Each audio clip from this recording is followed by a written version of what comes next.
Eh bien, bonjour à nouveau pour cet après-midi de l'événement consacré au cancer de la vessie en direct de la Maison de l'Urologie à Paris avec les membres de Cancer Vessie France et les experts de l'Association française d'urologie, du comité de cancérologie et en particulier de celui dédié à la vessie avec son responsable, le professeur Mathieu Roumiguier du CHU de Toulouse. Avec ses côtés, docteur Thomas Sessen de la Pitié-Salpêtrière à Paris. Avec mes deux confrères, nous allons pouvoir maintenant aborder les questions que vous vous posez et auxquelles les réponses n'ont pas toujours été apportées de manière évidente. Alors, des questions nombreuses, mais on va encore une fois tenter d'y répondre comme ce matin de manière pédagogique et en pouvant compléter ces questions par celles de la salle ou celles que vous pourrez poser par le chat. N'hésitez pas à nous les poser en direct. Et donc, on va commencer par le diagnostic, Mathieu et Thomas, si vous le voulez bien, avec la première question qui nous est posée concernant l'habilitation des urologues à faire à faire un diagnostic de cancer de la vessie, à prendre en charge les cancers de la vessie. Est-ce que tous les urologues sont habilités à le faire ou est-ce qu'il faut des qualifications particulières? Merci beaucoup Yann. Écoute, oui, tous les urologues sont habilités à faire le diagnostic du cancer de la vessie. C'est une démarche diagnostique qui vous a déjà été présentée ce matin avec en règle générale un examen clinique comprenant un interrogatoire qui peut aller jusqu'à la fibroscopie et ça tous les urologues sont habilités à le faire. La seule chose, c'est que pour ce qui concerne la prise en charge chirurgicale et peut-être notamment la cystectomie, qui est l'intervention chirurgicale la plus lourde, ça pour le coup, ça peut se faire que dans des centres agréés, puisqu'en fait, il faut respecter un certain quota, un certain quota pardon, d'intervention chirurgicale, et normalement, c'est 30 par an, dont tous les centres ne sont pas agréés à faire de la chirurgie cancérologique. Donc pour la prise en charge thérapeutique, et notamment la chirurgie et la cystectomie, il faut que le centre respecte ce type de quota. Mais pour ce qui est du côté diagnostic, en fait, n'importe quel urologue hospitalier ou en ville peut faire le diagnostic d'un cancer de vessie. Il y a un autre paramètre pardon, que je peux rajouter, c'est sur la prescription des traitements systémiques. Alors dans le cadre du Mhm. cancer de la vessie, on réfère souvent nos patients aux collègues oncologues, mais ça se pose plus dans le cancer de la prostate. Il y a un certain nombre de traitements systémiques qui sont péros et qui peuvent être donc prescrits par des urologues. Mais là, pour le coup, il faut certaines accréditations.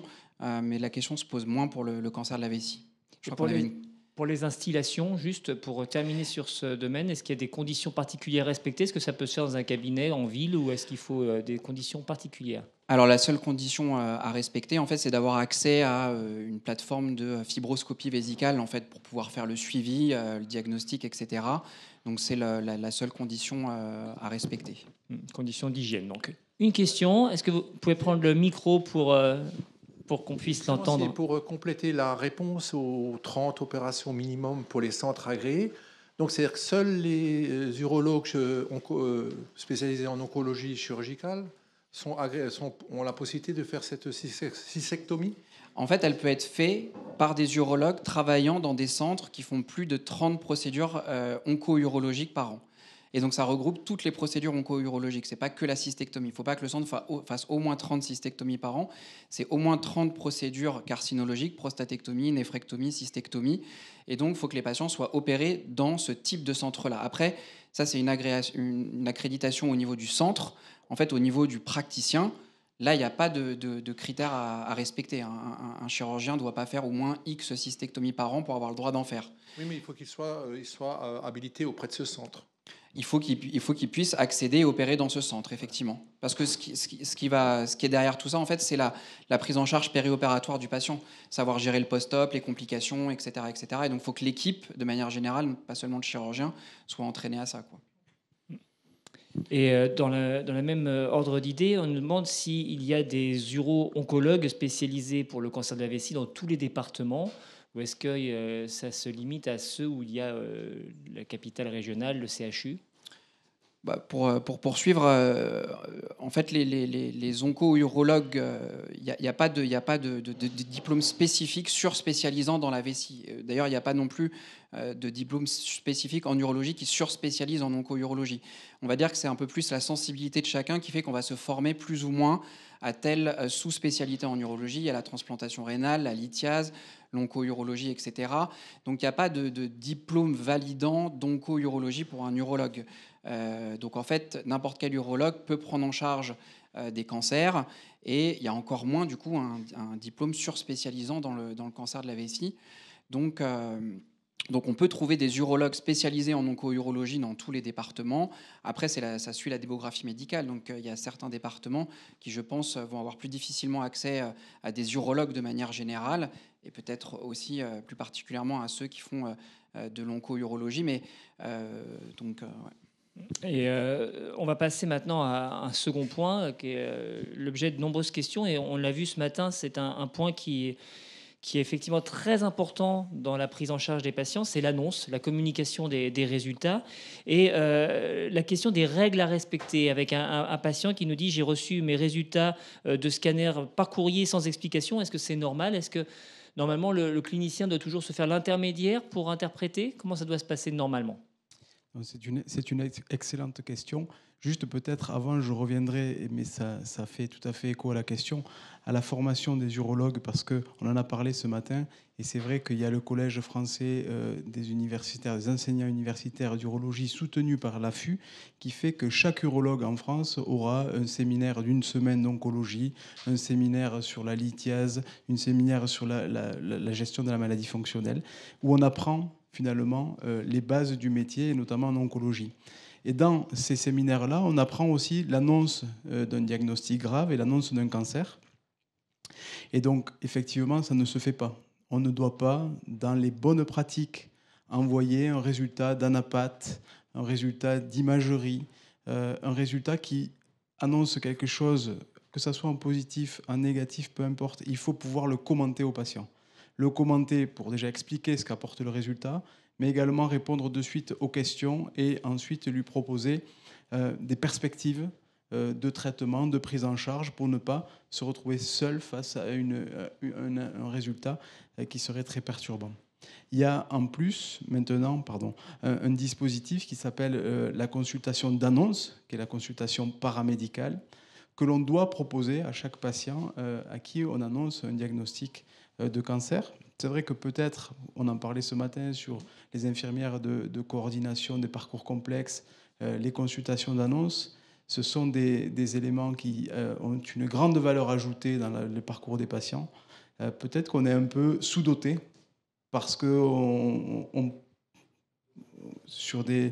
peut-être plus sur des considérations de priorité publique, mais c'est vrai que peut-être qu'on pourrait mettre un peu plus l'accent sur ces financements qui, comme vous le disiez tout à l'heure, des fois, on se retrouve en tant qu'urologue, en tant que médecin, à annoncer des choses dans un temps qui est limité. Alors, normalement, quand on a compris ça, on prend le temps, mais malgré tout, le temps est très dépendant du patient. Il y a une variabilité interindividuelle qui est très importante. Et au final, on sait très bien que ce que va être dit par l'infirmière de coordination, infirmière de coordination, va être dit avec des mots différents, avec un temps d'écoute différent.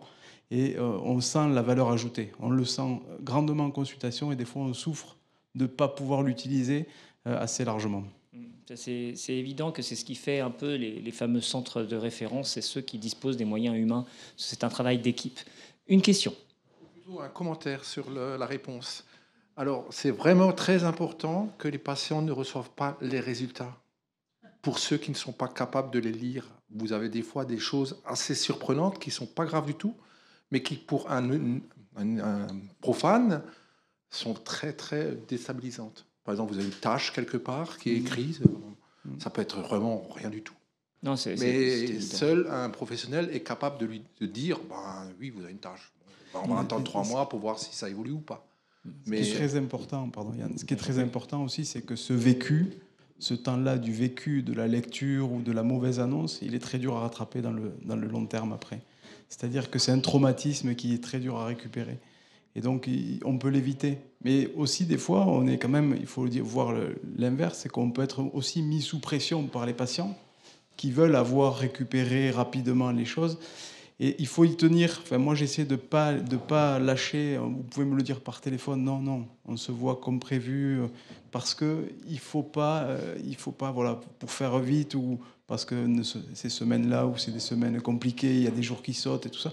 Non, il faut quand même voir les gens et leur expliquer. Ce sont des moments très, très importants pour l'annonce et pour la suite. Tout à fait. Question très administrative, mais un patient nous demande: j'ai rendez-vous j'ai du sang dans les urines et n'ai pas de médecin traitant. L'urologie est-il en accès direct? L'urologue va-t-il quand même me recevoir si je vais le voir sans avoir vu mon médecin traitant auparavant? Et bah, en fait, on a un peu discuté de la question ensemble ce matin parce que la réponse n'était pas forcément évidente. Ce qui est sûr, c'est que moi, personnellement, et j'ai l'impression que mes collègues, c'est la même chose, on voit les patients en consultation sans courrier d'annonce ou explicatif de la part du médecin traitant sans aucun problème. Mais on pense que derrière, il y a probablement des conséquences sur la prise en charge et le remboursement peut-être de cette consultation. En tout cas, nous, mes collègues, etc., on voit les patients sans forcément un courrier de la part du médecin traitant, sans aucun problème. Donc, de manière pragmatique, oui, on peut voir un urologue directement en consultation sans avoir vu son médecin traitant. Après, sur les conséquences administratives derrière, il peut y avoir des problèmes au niveau des remboursements, etc. Parce qu'on n'est pas dans le parcours coordonné de la sécurité sociale. Et donc, il peut y avoir des petits surcoûts, du tiers payant qui est pas... Voilà. Mais l'essentiel qui est de voir le patient sera fait par l'urologue sans difficulté. Oui, donc je pense qu'on est tous d'accord pour dire que l'essentiel, c'est de ne pas perdre du temps, parce que si le médecin traitant est en vacances, attendre qu'il revienne de congé pour pouvoir avoir accès à la lettre qui permettra d'avoir accès à l'urologue, c'est du temps perdu, alors qu'on est tous là ensemble pour informer les patients pour qu'ils se prennent en charge le plus vite possible, et notamment avec l'hématurie. Et donc, une question maintenant qui concerne les résections et qui nous concerne nous aussi au quotidien, et notamment dans les centres où il y a peu de personnel. Ma résection est reportée de plusieurs semaines. Est-ce que ça a des conséquences pour mon pronostic? En urologie, parmi les cancers que l'on soigne, le cancer de la vessie reste quand même le cancer le plus urgent. Donc oui, il faut tenir les délais. On en a parlé ce matin avec François et Alexandra. On a vu qu'il y avait des délais entre le diagnostic et le début de la chimiothérapie, la fin de la chimiothérapie et la cystectomie. Il y a des délais et ces délais sont très importants. Donc il faut tenir ces délais. Et normalement, je dirais même de la part des urologues en amont, ce ne doit pas être les opérations que l'on repousse. On a d'autres opérations à repousser sans faire de priorisation entre les patients. Mais celles-ci, il ne faut pas les repousser parce que c'est des timings. Et à chaque fois, on sait qu'après 6 semaines après la résection, il y aura peut-être les instillations de BCG et autres. Et donc, si on décale, eh bien, on peut effectivement avoir une perte de chance. C'est vrai qu'on le disait ce matin avec le calendrier des fibroscopies que montrait François. Il faut être rigoureux dans le suivi de ces rendez-vous avec le médecin, ne pas les annuler à la dernière minute parce que c'est une perte de chance pour le patient. Et nous, urologues, savons aussi qu'il ne faut pas retarder ces interventions parce que la maladie, elle, ne va pas s'arrêter de grossir pendant ce temps-là. Tempérer peut-être un petit peu la réponse, puisqu'on n'a pas tous les éléments dans la question, mais c'est vrai que s'il s'agit de résection itérative pour une lésion de bas grade connue, récidivante, etc., et peut-être pour rassurer aussi la personne qui a posé la question, ça va peut-être pas forcément impacter le pronostic de manière majeure, donc ça dépend un petit peu des circonstances aussi. Mais je me range à l'avis de Mathieu, effectivement, c'est pas des interventions à décaler, mais dans certains cas particuliers, c'est pas forcément extrêmement grave pour le pronostic, quoi. Tout à fait, et on va y revenir avec cette fameuse notion de surveillance active que les patients entendent et sur lesquels ils s'interrogent. On pose la question qui est pourtant un cas prévu par nos recommandations. Je n'ai pas eu de cystoscopie avant ma résection. Pourquoi? Est-ce qu'on peut aller directement à la résection dans certaines situations? Je pense que dans certaines situations où l'examen d'imagerie montre de manière assez évidente une tumeur de vessie, il n'y a pas forcément besoin de la résection, l'endoscopie en consultation. Ça n'apportera pas d'éléments supplémentaires. On pourra faire la cartographie des lésions, c'est-à-dire évaluer la taille, le nombre des lésions dans la vessie au moment de la cystoscopie au bloc opératoire. Maintenant, il faut être assez certain du diagnostic de lésions tissulaires, en fait, ce qui peut se voir au scanner ou à l'échographie.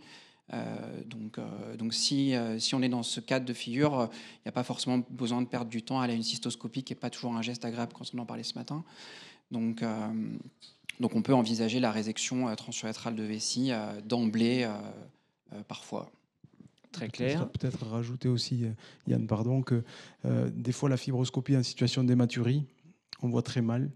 Et donc, elle n'est pas du tout rentable. Donc, quand il y a, comme l'a dit Thomas, un diagnostic qui est fortement probable et en plus des urines rouges, on sait qu'on va rien voir en fibroscopie, donc on passe d'emblée à l'étape de la résection. Une pierre angulaire, comme nous le rappelait François ce matin, la résection, c'est vraiment le geste diagnostique et thérapeutique initial, donc il ne faut pas le retarder, et notamment pas par une fibroscopie. On pose la question également des recommandations médicales. Alors là, je me tourne vers toi, Mathieu, qui en est le responsable. Qui établit les recommandations médicales? Quels sont les critères qui font qu'on établit des recommandations? Sur quels critères on se base? Et est-ce qu'elles sont harmonisées au niveau européen, voire international? Alors, je vais essayer de répondre dans l'ordre. Donc, effectivement, on l'a vu, l'Association française d'urologie a plusieurs comités. Chaque comité, notamment le comité de cancérologie, va avoir des groupes. Et au sein des groupes, il y a des candidatures et il y a des recrutements d'experts qui sont impliqués par leur activité clinique, par leur recherche, dans ce qui nous concerne, la maladie urothéliale. Donc, on a répondu. Comment? On l'a vu tout à l'heure avec Alexandra et François qui ont montré les résultats des essais cliniques. C'est ça qui fait avancer la médecine. C'est là quand on va comparer le standard de traitement avec un nouveau traitement. On regarde si le nouveau traitement fait mieux. Et si l'essai est bien designé, c'est-à-dire qu'il est fait exactement pour montrer une différence qui est vraie, pas une différence qui est artificielle, à ce moment-là, le niveau de preuve de l'essai est assez important pour dire que le traitement essayé, qui a montré son efficacité, va devancer l'autre dans les recommandations. Donc, on va faire une étude de la littérature, on fait une analyse du niveau de preuve de la littérature et on met au point ainsi des recommandations. Et c'est comme ça que Alexandra Masson-Lecomte vous a montré tout à l'heure comment les recommandations des traitements systémiques de la maladie de vessie infiltrant le muscle allaient changer au stade métastatique. Et la dernière question, c'était est-ce que c'est harmonisé? Bien sûr, de toute façon, de facto, puisqu'on a tous les mêmes moyens de recherche, on accède aux mêmes publications, on les analyse à peu près pareil. Donc, je dirais de base, on a les mêmes recommandations et ensuite, on regarde toujours ce qu'on produit comparé aux autres pour voir si on est concordant. Discordant, mais ça peut être le cas, mais pour quelles raisons? Et on essaie d'harmoniser, bien sûr. Effectivement, il y a des spécificités parfois de certains pays qui nécessitent des adaptations. En France, on a parlé avec certains médicaments qui ne sont pas toujours aussi vite accessibles qu'on le souhaiterait. On revient juste avec une autre question sur la résection, avec un patient qui nous dit que son urologue pensait qu'il avait une tumeur infiltrant le muscle, a fait la résection et que la résection ne permet pas d'établir que ça infiltre le muscle. Est-ce que ça peut s'expliquer? Comment répondre à l'inquiétude de ce patient? En fait, l'aspect macroscopique de la lésion est finalement assez peu corrélé avec l'analyse histologique finale. Et donc, c'est parfois difficile de dire sur l'aspect visuel de la lésion si elle va infiltrer ou non le muscle vésical. Il faut vraiment une analyse au microscope pour ça. Alors, parfois, on peut avoir une petite idée. C'est peut-être pour ça que l'urologue lui avait dit ça. Mais en tout cas, ce qui est sûr, c'est que moi, je ferai souvent attention de justement pas spécifier ce genre de considération parce que on n'a jamais aucune certitude et puis parfois on peut justement se retrouver comme ça. On avait l'impression que c'était une lésion qui avait l'air d'infiltrer le muscle sur l'aspect macroscopique et puis l'analyse histologique finalement le confirme pas. Après, ce qui peut être également répondu à cette question, c'est que peut-être que le muscle vésical n'a pas été prélevé en fait sur cette résection de vessie. Donc on vous l'a montré ce matin, là, notamment dans la vidéo de François. Quand on fait la résection de vessie, il faut réséquer l'ensemble de la lésion, mais aussi en profondeur le muscle vésical pour aller voir en fait si la tumeur infiltre ou non le muscle vésical. Et ça, c'est capital parce que s'il n'y a pas de muscle, et du coup, en fait, l'anatomopathologiste ne pourra pas dire si la lésion infiltre le muscle ou non. Et il faudra refaire une résection de vessie pour aller reprélever du muscle, enfin prélever du muscle plutôt, puisque ça n'a pas été fait la première fois, qu'il soit analysé au microscope et qu'on puisse dire oui ou non la lésion infiltre le muscle vésical. Donc c'est indispensable de bien réséquer en profondeur. Alors, puisqu'on parle de microscope, quelques questions. Qu'est-ce qu'un CIS et ces notions de grade et de stade qu'on a déjà évoquées ce matin, mais est-ce que vous pouvez répondre à nouveau pour que ce soit bien clair pour tout le monde? Donc, pour le CIS, c'est carcinome in situ. La particularité du CIS, c'est que c'est une tumeur qu'on voit quasiment pas. C'est comme un petit tapis de quelques couches cellulaires qui se développent sur l'urothélium, sur la muqueuse. et ce tapis est agressif. Donc c'est ce qu'on appelle la tumeur plane, le CIS. C'est une tumeur que l'on peut trouver soit seule, soit associée à de la maladie papillaire. Et quoi qu'il en soit, ce CIS est de haut risque et devrait être pris en considération dans la stratification thérapeutique de nos patients. Ensuite, le grade et le stade. Le stade, on en a largement parlé. On se souvient des schémas anatomiques de François. Vous savez, la vessie, elle est globalement en 3 épaisseurs, la muqueuse, la musculaire et la graisse. Lorsque la tumeur ne touche pas le muscle, elle est non infiltrant le muscle. C'est les stades TA, T1. Quand elle rentre dans le muscle, elle devient T2, c'est infiltrant le muscle. Et ensuite, au microscope, on l'a dit aussi ce matin, lorsque la NAPAT va regarder la tumeur, va regarder l'architecture de la tumeur et plus précisément les cellules, soit ça va être des cellules qui sont proches de la cellule urothéliale, pas trop dysmorphiques, c'est-à-dire pas trop modifiées et avec un faible potentiel de reproduction, c'est plutôt des cellules de bas grade, soit c'est des cellules qui sont très actives et qui vont avoir envie de proliférer tant vers la profondeur que dans la vessie, et c'est plutôt des cellules de haut grade. Et quand on combine tout ça, le stade, le grade, la présence de CIS, le nombre de tumeurs et leur taille, on a à peu près les critères pronostiques d'une maladie vésicale. Et juste avant de donner la parole à Madame Dansard, pour bien enfoncer le clou, on me dit qu'un polype, c'est pas vraiment un cancer. Vous répondez? Alors qu'en fait, un polype, c'est toujours un cancer de vessie. Maintenant, il y en a qui sont plus ou moins agressifs. Et on l'a bien vu, il y a les tumeurs de vessie non infiltrant le muscle, mais qui restent en fait une forme de cancer de la vessie superficielle, non infiltrant le muscle. Et à côté de ça, dans 30%, 25-30% des cas, des tumeurs beaucoup plus agressives qui, elles, infiltrent le muscle. Mais dans tous les cas, un polype de vessie est un cancer de vessie. Il y a quelques diagnostics différentiels qui peuvent exister parfois, mais c'est exceptionnel. Donc sur l'aspect papillaire, etc., qu'on a bien vu ce matin, en endoscopie, c'est un cancer de vessie. Simplement, l'agressivité peut varier. Mais je pense que là, c'est important du coup de faire un point entre la différence entre le polype, donc qui est une lésion en fait en relief dans la vessie qui va se voir facilement et qui est à différencier de ces lésions planes qui sont classiquement du carcinome in situ.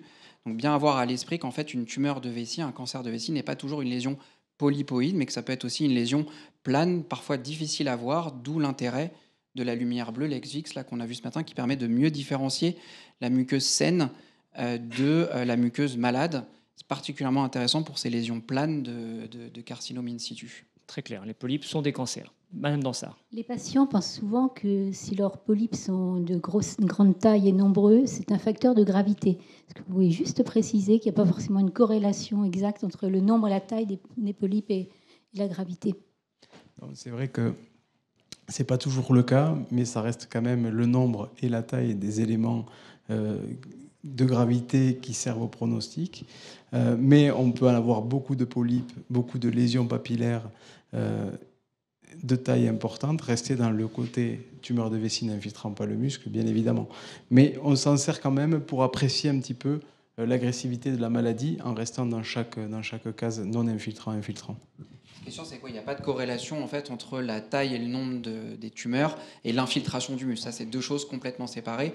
On peut avoir une volumineuse tumeur multifocale non infiltrant le muscle. Et à l'inverse, on peut avoir une petite tumeur unifocale infiltrant le muscle. Donc il n'y a pas de corrélation entre les deux. D'où l'importance, encore une fois, du microscope et de la qualité de l'analyse anatomopathologique et donc de la résection avant. Alors, on va parler maintenant des causes, si vous voulez bien, avec la problématique des patients qui ne sont pas fumeurs, parce qu'on a maintenant bien compris le rôle que joue le tabac dans la genèse du cancer de la vessie. Et donc, quelles sont les autres explications pour qu'un patient qui n'a jamais fumé ait quand même un cancer de la vessie? Donc à l'heure actuelle, il y a des facteurs de risque bien identifiés. On a largement parlé, le tabac, d'autres expositions professionnelles qu'a évoqué François. Après, malheureusement, il y a des choses qu'on ne sait pas encore à l'heure actuelle. Et donc, il faut bien le dire, il y a des patients chez qui on diagnostique des cancers liés au tabac qui n'ont jamais fumé une cigarette de leur vie. Ce n'est pas que le cas du cancer de la vessie, ça peut être le cas du cancer du poumon. Donc, il y a plein de choses qu'on ignore à l'heure actuelle. François parlait tout à l'heure du syndrome de Lynch dans le cancer de vessie. Je pense que c'est des données qui, à l'heure actuelle, restent assez discutées. La génétique en tout cas les formes héréditaires de cancer de vessie, sont à l'heure actuelle pas quelque chose de formellement établi. Il n'y a pas un nombre d'apparentés dans la famille à partir duquel, qui aurait eu un cancer de vessie, à partir duquel il faudrait lancer des analyses génétiques. Donc, en fait, il n'y a pas d'indication de consultation d'oncogénétique dans le cadre du cancer de la vessie à l'heure actuelle, alors que ça peut être le cas dans le cancer de la prostate, dans d'autres cancers. Donc la recherche avance sur les facteurs de risque, mais à l'heure actuelle, ceux qui sont clairement établis vous ont été montrés par François ce matin, mais on sait qu'il y a des patients qui n'ont aucun de ces facteurs de risque et qui vont malgré tout développer des tumeurs de vessie. Ce qu'on sait moins, c'est pourquoi. C'est vrai qu'on ne répare pas tous les lésions de l'ADN que provoquent les carcinogènes et que probablement certains sont plus sensibles que d'autres. Tu veux ajouter quelque chose ? Non, juste ajouter en complément de Thomas. On sait qu'il y a des cancers spécifiques de la vessie qui ne sont pas les cancers urothéliaux, mais les cancers épidermoïdes, qui peuvent être liés en rapport avec les infections de la bilharziose, qui peuvent être également liés aux infections chroniques de la vessie. Et ça, on a une population particulière qui sont notamment les blessés médulaires et tous les patients qui sont neuro-urologiques. Si on laisse des sondes vésicales à demeure et tout ça, on peut provoquer des cancers de la vessie qui sont cette fois-ci plus sur le versant épidermoïde et non pas urothéliaux. Voilà. Justement, il y a une question qui nous est fréquemment posée, c'est: j'ai eu des cystites à répétition, est-ce que ça peut favoriser mon cancer ? Oui, la réponse est oui. L'inflammation et l'infection chronique est un facteur de risque, c'est ce que je viens de dire. C'est également, ça me fait penser également qu'on a beaucoup parlé ce matin des symptômes de l'hématurie. Et il ne faut pas se dire, je fais des cystites, entre guillemets, non documentées, c'est-à-dire des brûlures urinaires, des symptômes irritatifs, j'ai souvent envie d'aller uriner et autres, et les laisser passer sous silence. Parce que ça peut être également, dans 20% des cas, des symptômes révélateurs d'un cancer de la vessie, et notamment de cette forme plane dont on parlait tout à l'heure, qui est le CIS. Donc l'hématurie numéro 1, mais quand même les symptômes vésicaux un peu anormaux qui se répètent, ça peut être des infections urinaires à répétition, ça arrive et heureusement plus fréquemment, mais ça peut être aussi des signes de cancer de la vessie. Et autre question d'ordre pratique, mais je bois beaucoup de café et de soda. Est-ce que ça peut favoriser l'apparition de mon cancer ? À ma connaissance, non. Non, il n'y a pas de corrélation établie entre le soda et le café et le risque de cancer de la vessie. Alors après, on peut lire peut-être beaucoup de choses sur Internet, mais c'est souvent justement très difficile de mettre en évidence un lien entre un facteur de risque et un cancer, puisque il y a beaucoup d'autres, on appelle ça des facteurs de confusion qui vont rentrer en ligne de compte. Je pense au café, par exemple. Est-ce que les gens qui boivent du café ne seraient pas plus fumeurs que ceux qui ne boivent pas de café? Et en fait, le vrai facteur de risque derrière tout ça, c'est finalement le tabac et pas le café. Donc, c'est difficile de trouver des études épidémiologiques bien faites sur l'analyse des facteurs de risque, mais quel que soit le type de cancer, c'est pas spécifique à la vessie. Et donc, il faut se méfier de tout ce qu'on peut lire sur Internet, parce que tout n'est pas forcément démontré. Donc les seules associations clairement démontrées, c'est celles qui vous ont été présentées ce matin par François, et donc c'est en particulier le tabac plus. Et donc l'importance d'arrêter de fumer, et on va y revenir. Alors, on va maintenant passer au traitement avec le choix de la dérivation urinaire qui soulève de nombreuses questions.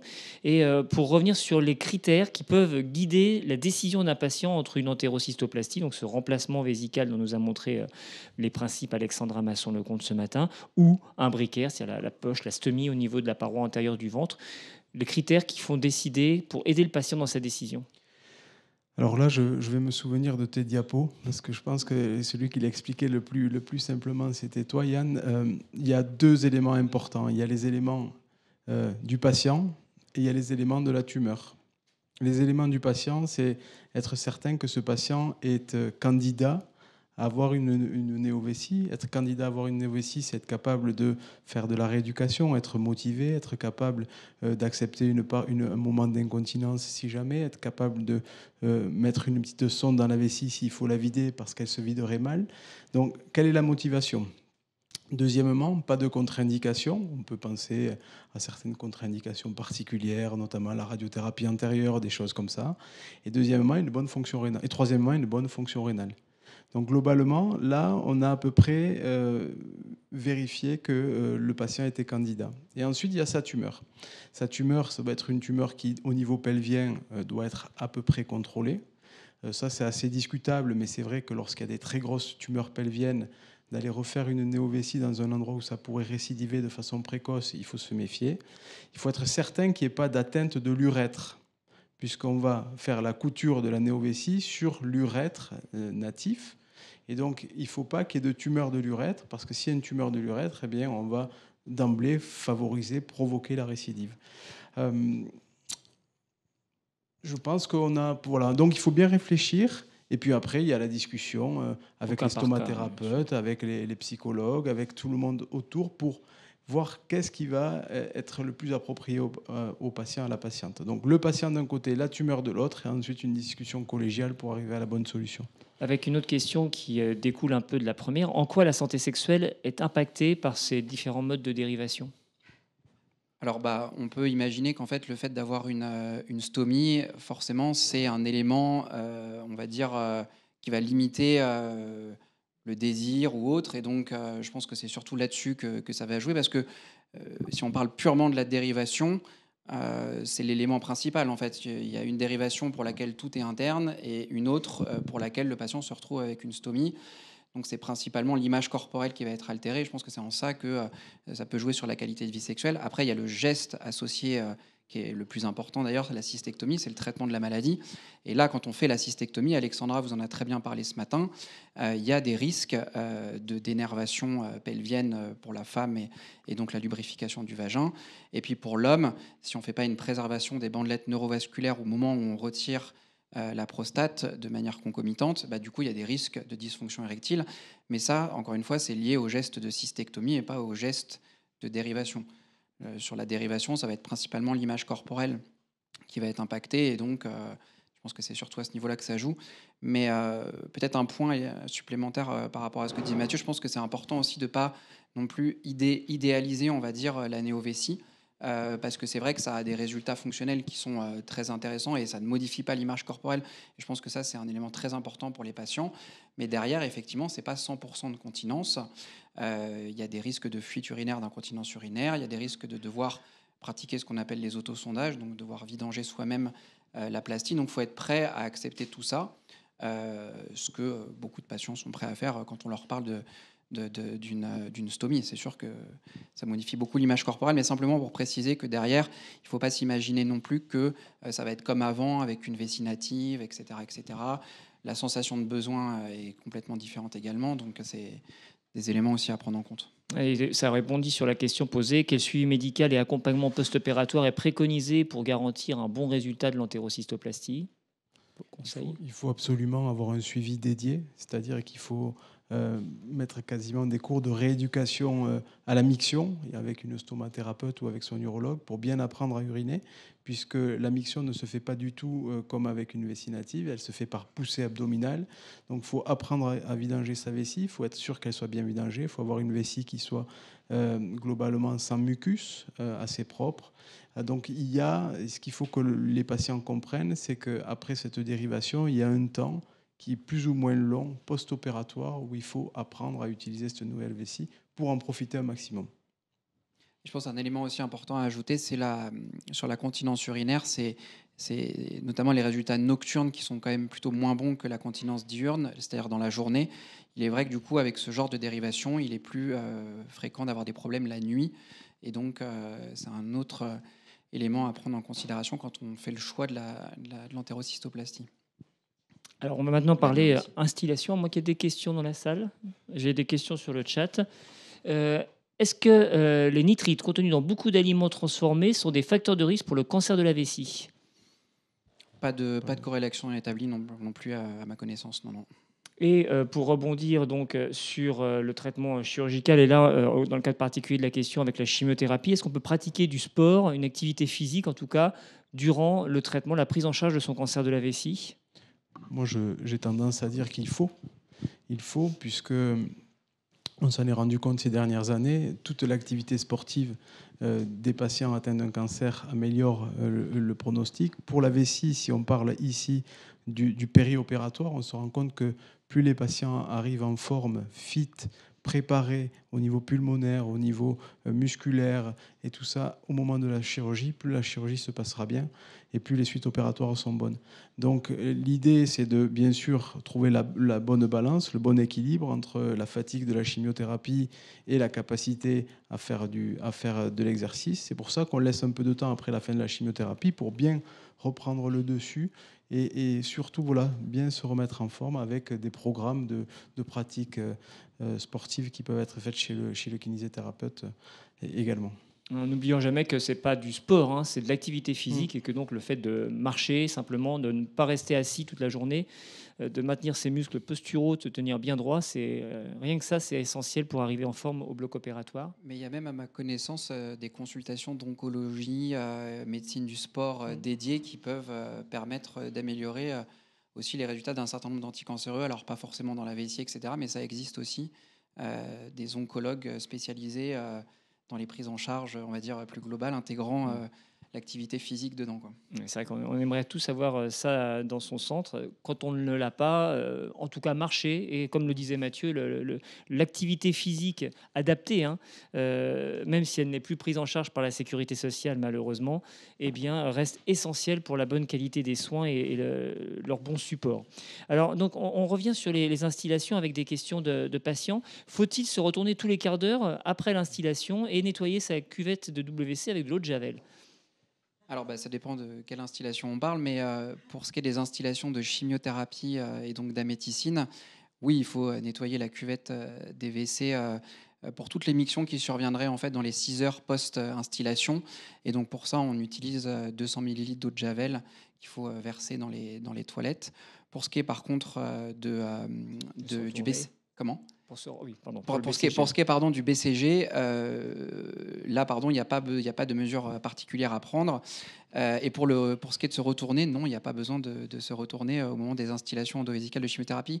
Ça, on l'utilise quand on fait les instillations endovésicales d'Exvix, le produit qu'on utilise pour sensibiliser la résection de vessie au bloc opératoire, améliorer les contrastes entre la tumeur et l'urothélium sain. Là, souvent, on fait une instillation d'un produit en préopératoire et on demande aux patients, effectivement, de se mettre à plat ventre, sur le dos, sur le côté, de manière à ce que le produit rentre en contact avec l'ensemble des parties de la vessie.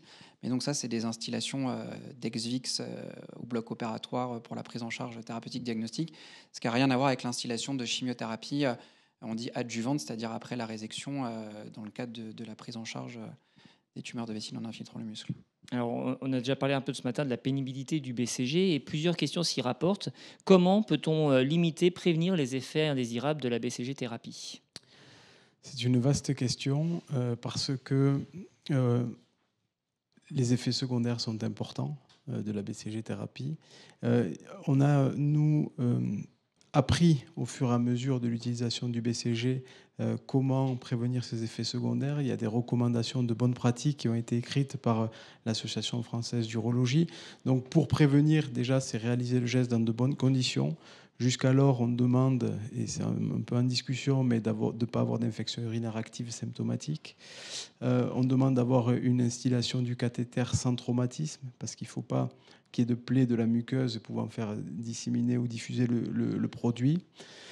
Et ensuite, on va essayer d'adapter un petit peu à chaque patient en fonction de la tolérance. On sait que les 24-48 heures sont assez difficiles et des fois, on en est presque satisfait parce qu'on a l'impression qu'il y a vraiment un phénomène inflammatoire qui n'est pas forcément rapporté corrélé au résultat qui se passe, mais qui doit durer 24-48 heures.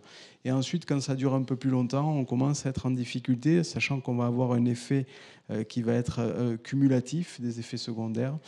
Et donc, on essaie de trouver des moyens par l'hydratation, on essaie de trouver des moyens par des traitements simples, notamment le Doliprane en cas de fièvre.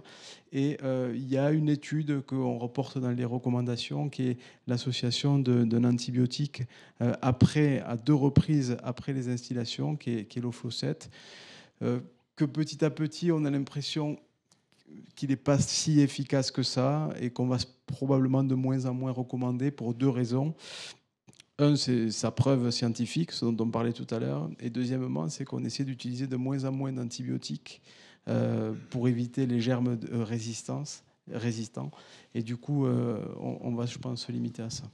Un terme qui visiblement soulève beaucoup de questions autour du BCG, c'est qu'est-ce qu'une BCG? Alors, une BCG, en fait, c'est une infection généralisée liée au BCG. Et donc, pour ce qui nous concerne, nous, urologues, c'est les instillations de BCG. Donc, en fait, c'est typiquement le genre d'événement qui peut survenir lorsque, comme Mathieu vous en parlait, il y a un petit traumatisme urétral au moment de la cathétérisation, un petit saignement. Et donc, du coup, on instille le BCG. Et en fait, le germe peut passer dans la circulation générale et donc, du coup, aller se greffer finalement dans n'importe quel organe jusqu'à provoquer une vraie tuberculose, en fait, de l'organe concerné. Donc, ça peut être la prostate ou les testicules, ce qui est en règle générale le cas pour les BCG qui sont malgré tout très très exceptionnels. Mais ça peut aller parfois dans les poumons, etc., faire une véritable tuberculose qui nécessiterait un traitement antituberculeux. Donc, infection généralisée à BCG, donc tuberculose en fait. Et une question un peu administrative, mais qui a du sens. Est-ce que ces BCG sont systématiquement déclarés aux autorités de santé, un peu comme d'autres maladies infectieuses? À la pharmacovigilance, oui, normalement on déclare tous les cas de BCG à la pharmacovigilance. Et donc c'est remonté à ce niveau-là. Donc normalement, il y a des données de recensement. C'est vrai que la pharmacovigilance, c'est une obligation assez théorique et qu'on sait qu'elle est loin d'être complétée de façon exhaustive. Néanmoins, comme tu le rappelais, la prise en charge, par contre, elle est bien codifiée avec généralement un binôme avec l'infectiologue pour prendre en charge la tuberculose, car en fait, c'est le même traitement qu'une tuberculose, tu le rappelais, avec les mêmes médicaments. Mon urologue, alors, ça revient à ce que disait Mathieu il y a quelques minutes avec un aspect polémique scientifique, et c'est pour ça que je pose la question. Mon urologue ne m'a pas prescrit de CBU avant mon instillation de BCG. Pourquoi? C'est une question vraiment d'actualité. Pendant très longtemps, on faisait Alors, les recommandations disent exactement, pour le BCG, on n'a pas besoin de preuves d'uroculture négative, mais en cas de symptômes, il faut s'assurer qu'il n'y ait pas d'infection urinaire. Or, quand on reçoit du BCG, on a forcément des symptômes urinaires. Si on veut avoir une analyse d'urine qui est traitable, ou en tout cas qu'on peut utiliser, il faut la faire quasiment 2 ou 3 jours après la dernière instillation. Donc on est en plein dans les symptômes, donc c'est très compliqué. Donc l'idée dans les nouvelles discussions, c'est d'essayer de sortir cette CBU parce que la balance bénéfice-risque serait plus en faveur de maintenir le schéma programmé d'instillation plutôt que de le retarder ou de le décaler à cause d'une infection. Ou encore même donner potentiellement des antibiotiques qui pourraient avoir un effet antagoniste avec le BCG. Donc on ne peut pas dire que ça soit pas dans la bonne pratique. On peut dire qu'on est entre deux en ce moment, où pendant très longtemps on faisait des CBU systématiques, et là maintenant on va essayer de moins en faire. Ce n'est pas le cas pour la chimiothérapie, où quand on lit la fiche de la mitomycine notamment, ça doit être fait à condition de CBU stérile et d'absence d'infection urinaire, où là le CBU est obligatoire. Très clair. Au CBU, c'est souvent une source d'angoisse pour les patients qui ont cette CBU entre chaque instillation de BCG. Ils voient qu'ils ont des leucocytes qui sont extraordinairement hauts. Cette valeur n'a aucun... Ça ne sert à rien, en fait, d'évaluer les leucocytes entre... C'est une très bonne question. Et effectivement, parce que dans le CBU, il y a le résultat bactériologique, mais il y a également la numération des globules rouges et des globules blancs, des leucocytes dans les urines. Et on s'attend, nous, et les urologues, généralement, on balaye ça assez rapidement, peut-être sans trop bien l'expliquer aux patients. Mais c'est normal d'avoir beaucoup de leucocytes et même d'avoir de l'hématurie, parce qu'on crée des réactions inflammatoires telles dans la vessie qu'on a de la cellularité, qu'elle soit leucocytaire ou des globules rouges qui circulent et qui sont lysés et évacués par les urines. Donc ça, c'est normal, c'est un résultat d'un phénomène inflammatoire. Ça n'a aucune incidence sur la valeur pronostique si le patient Aucune. Il a 500 ou 1 million. Non. C'est juste qu'il ne faut pas avoir les urines rouges, hématurie macroscopique avant la prochaine instillation. Alors, on en revient à cette notion de critères pronostiques avec un patient qui nous dit qu'il a un cancer de bas grade et qui me dit: si je ne fais rien, dans quel délai mon cancer peut-il devenir infiltrant? Alors ça, pour le coup, c'est très exceptionnel qu'une tumeur de bas grade devienne infiltrante. Les risques de progression pour les tumeurs de bas grade, c'est de l'ordre de 5 à 10%, on va dire, de progression. Donc c'est vraiment très exceptionnel. Donc en pratique, c'est pas bon de rien faire non plus, mais le risque, c'est pas l'évolution vers l'infiltration du muscle, etc. Le risque, c'est que ça grossisse, qu'il y en ait de plus en plus, que ça devienne symptomatique, qu'éventuellement ça progresse tout d'abord vers une lésion de haut grade, et puis éventuellement un jour vers une lésion infiltrant le muscle. Mais c'est des phénomènes assez exceptionnels. Donc voilà, mais... Et ça rebondit du coup sur une notion qui est apparue dans les recommandations, celle de surveillance active. Donc, dont je disais tout à l'heure qu'elle pose question parce que c'est vrai que ça paraît pas très évident d'avoir un cancer et de le surveiller. C'est quoi la surveillance active et dans quel cadre est-ce qu'on peut la mener sereinement ? Alors la surveillance active en urologie, on en parle surtout beaucoup pour le cancer de la prostate, où l'idée c'est de ne pas traiter les formes peu agressives pour ne pas exposer les patients aux effets secondaires des traitements puisqu'ils n'ont pas de bénéfice en termes de guérison ou de survie. C'est introduit pour la prise en charge des tumeurs de la vessie avec peut-être une petite nuance, pas tout à fait exactement les mêmes objectifs. Ce qu'on sait, c'est que ces tumeurs-là de bas grade et de petite taille, elles ne vont pas trop évoluer. Thomas vous l'a dit, ça évolue rarement vers de la maladie infiltrante, ça switch rarement vers de la maladie de haut grade. Donc quand on connaît la tumeur et qu'on est certain que ça soit la même, effectivement, on peut prendre un peu de temps pour ne pas exposer les patients à une résection à chaque récidive et attendre peut-être que c'est un peu grossi en taille ou peut-être qu'il y en a une autre qui soit apparue autour pour aller réséquer. Et ainsi, vous pouvez, sur une échelle de temps de quelques années, économiser un nombre de résections, d'interventions pour le patient, qui sont bien sûr question de qualité de vie, mais aussi les vessies au niveau fonctionnel. On sait que les instiller beaucoup, les réséquer beaucoup, on va avoir des réservoirs qui fonctionnent moins bien par la suite. Donc il y a un vrai sens de dire finalement c'est de la surveillance active en différant le traitement, en prenant le temps de traiter parce qu'on a affaire à une maladie qui est de faible niveau d'agressivité. Et pour peut-être juste une précision supplémentaire, vas-y. il faut bien dire aussi quand même que pour ces protocoles de surveillance active, on n'a pas à l'heure actuelle des critères établis pour traiter un patient à un moment donné. Est-ce que c'est à partir de 5, 10 tumeurs ou est-ce que c'est quand une des tumeurs fait plus de 3 cm qu'il faut se décider à faire une résection de vessie? Pour l'instant, on tâtonne un peu avec tout ça, donc on l'a introduit récemment dans les recommandations, mais c'est vrai que c'est quelque chose pour lequel, on en parlait tout à l'heure de comment on élabore les recommandations, pour lequel on n'a pas énormément d'études cliniques à notre disposition, en tout cas d'études bien faites, ce qui fait que pour l'instant, ce n'est pas non plus quelque chose de standard véritablement.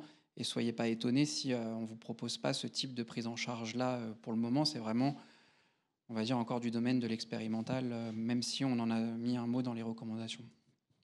Et donc pour conclure, une question qui provocatrice peut-être, mais essentielle. Mon urologue me préconise d'arrêter de fumer. Pourquoi ? Puisque le mal est fait. C'est indispensable d'arrêter de fumer parce que ça va diminuer le risque de récidive et quel que soit le type de maladie qu'on traite. Donc les tumeurs de vessie non infiltrant le muscle, on garde la vessie, on utilise des traitements adjuvants et donc le risque, c'est que la tumeur revienne principalement ou qu'elle progresse. Et donc pour éviter tout ça, faut arrêter de fumer parce que certes, il y a eu une première tumeur, mais le fait d'arrêter de fumer va diminuer le risque d'en avoir d'autres. Et puis une fois que la vessie a été retirée dans le cadre des tumeurs de vessie infiltrant le muscle, ça diminue aussi malgré tout le risque de récidive sous forme de métastase ou autre, sans parler des bénéfices cardiovasculaires ou pour la prévention de tous les autres cancers liés au tabac. Ouais, je crois que... La cicatrisation, ça améliore. Oui, souvent, oui. on dit à nos membres arrêtez de fumer parce que vous cicatriserez mieux. Oui, aussi, vrai, effectivement. Ouais, effectivement. C'est les patients qui cicatrisent mieux quand on fume pas. Ouais.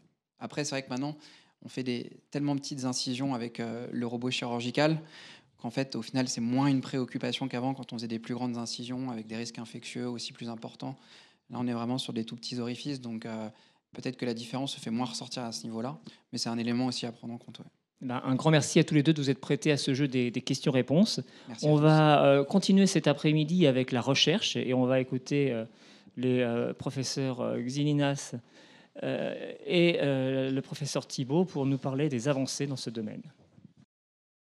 Je vous propose qu'on continue avec donc, le docteur Constance Thibault, qui est onco-urologue à l'HEGP, uro-oncologue, qui est à l'HEGP, spécialisé en urologie, qui fait partie du groupe avec, à notre plus grand plaisir, du comité urothélial du CCAFU, et le professeur Xilinas, qui est urologue et aussi oncologue à l'hôpital Bichat, voilà, qui va nous faire un petit focus sur les innovations, comment y avoir accès et qu'est-ce qui va se passer dans les années à venir, dans les mois à venir, les années à venir sur le cancer de la vessie. On vous écoute. Bonjour à tous. Alors vous allez voir, il y a quelques redites par rapport à des choses qui vous ont été présentées par François et Alexandra ce matin, mais je pense que c'est pas mal de prendre le temps de revenir là-dessus parce que c'est vrai que c'est la prise en charge probablement dans les mois et les années à venir qui va évoluer.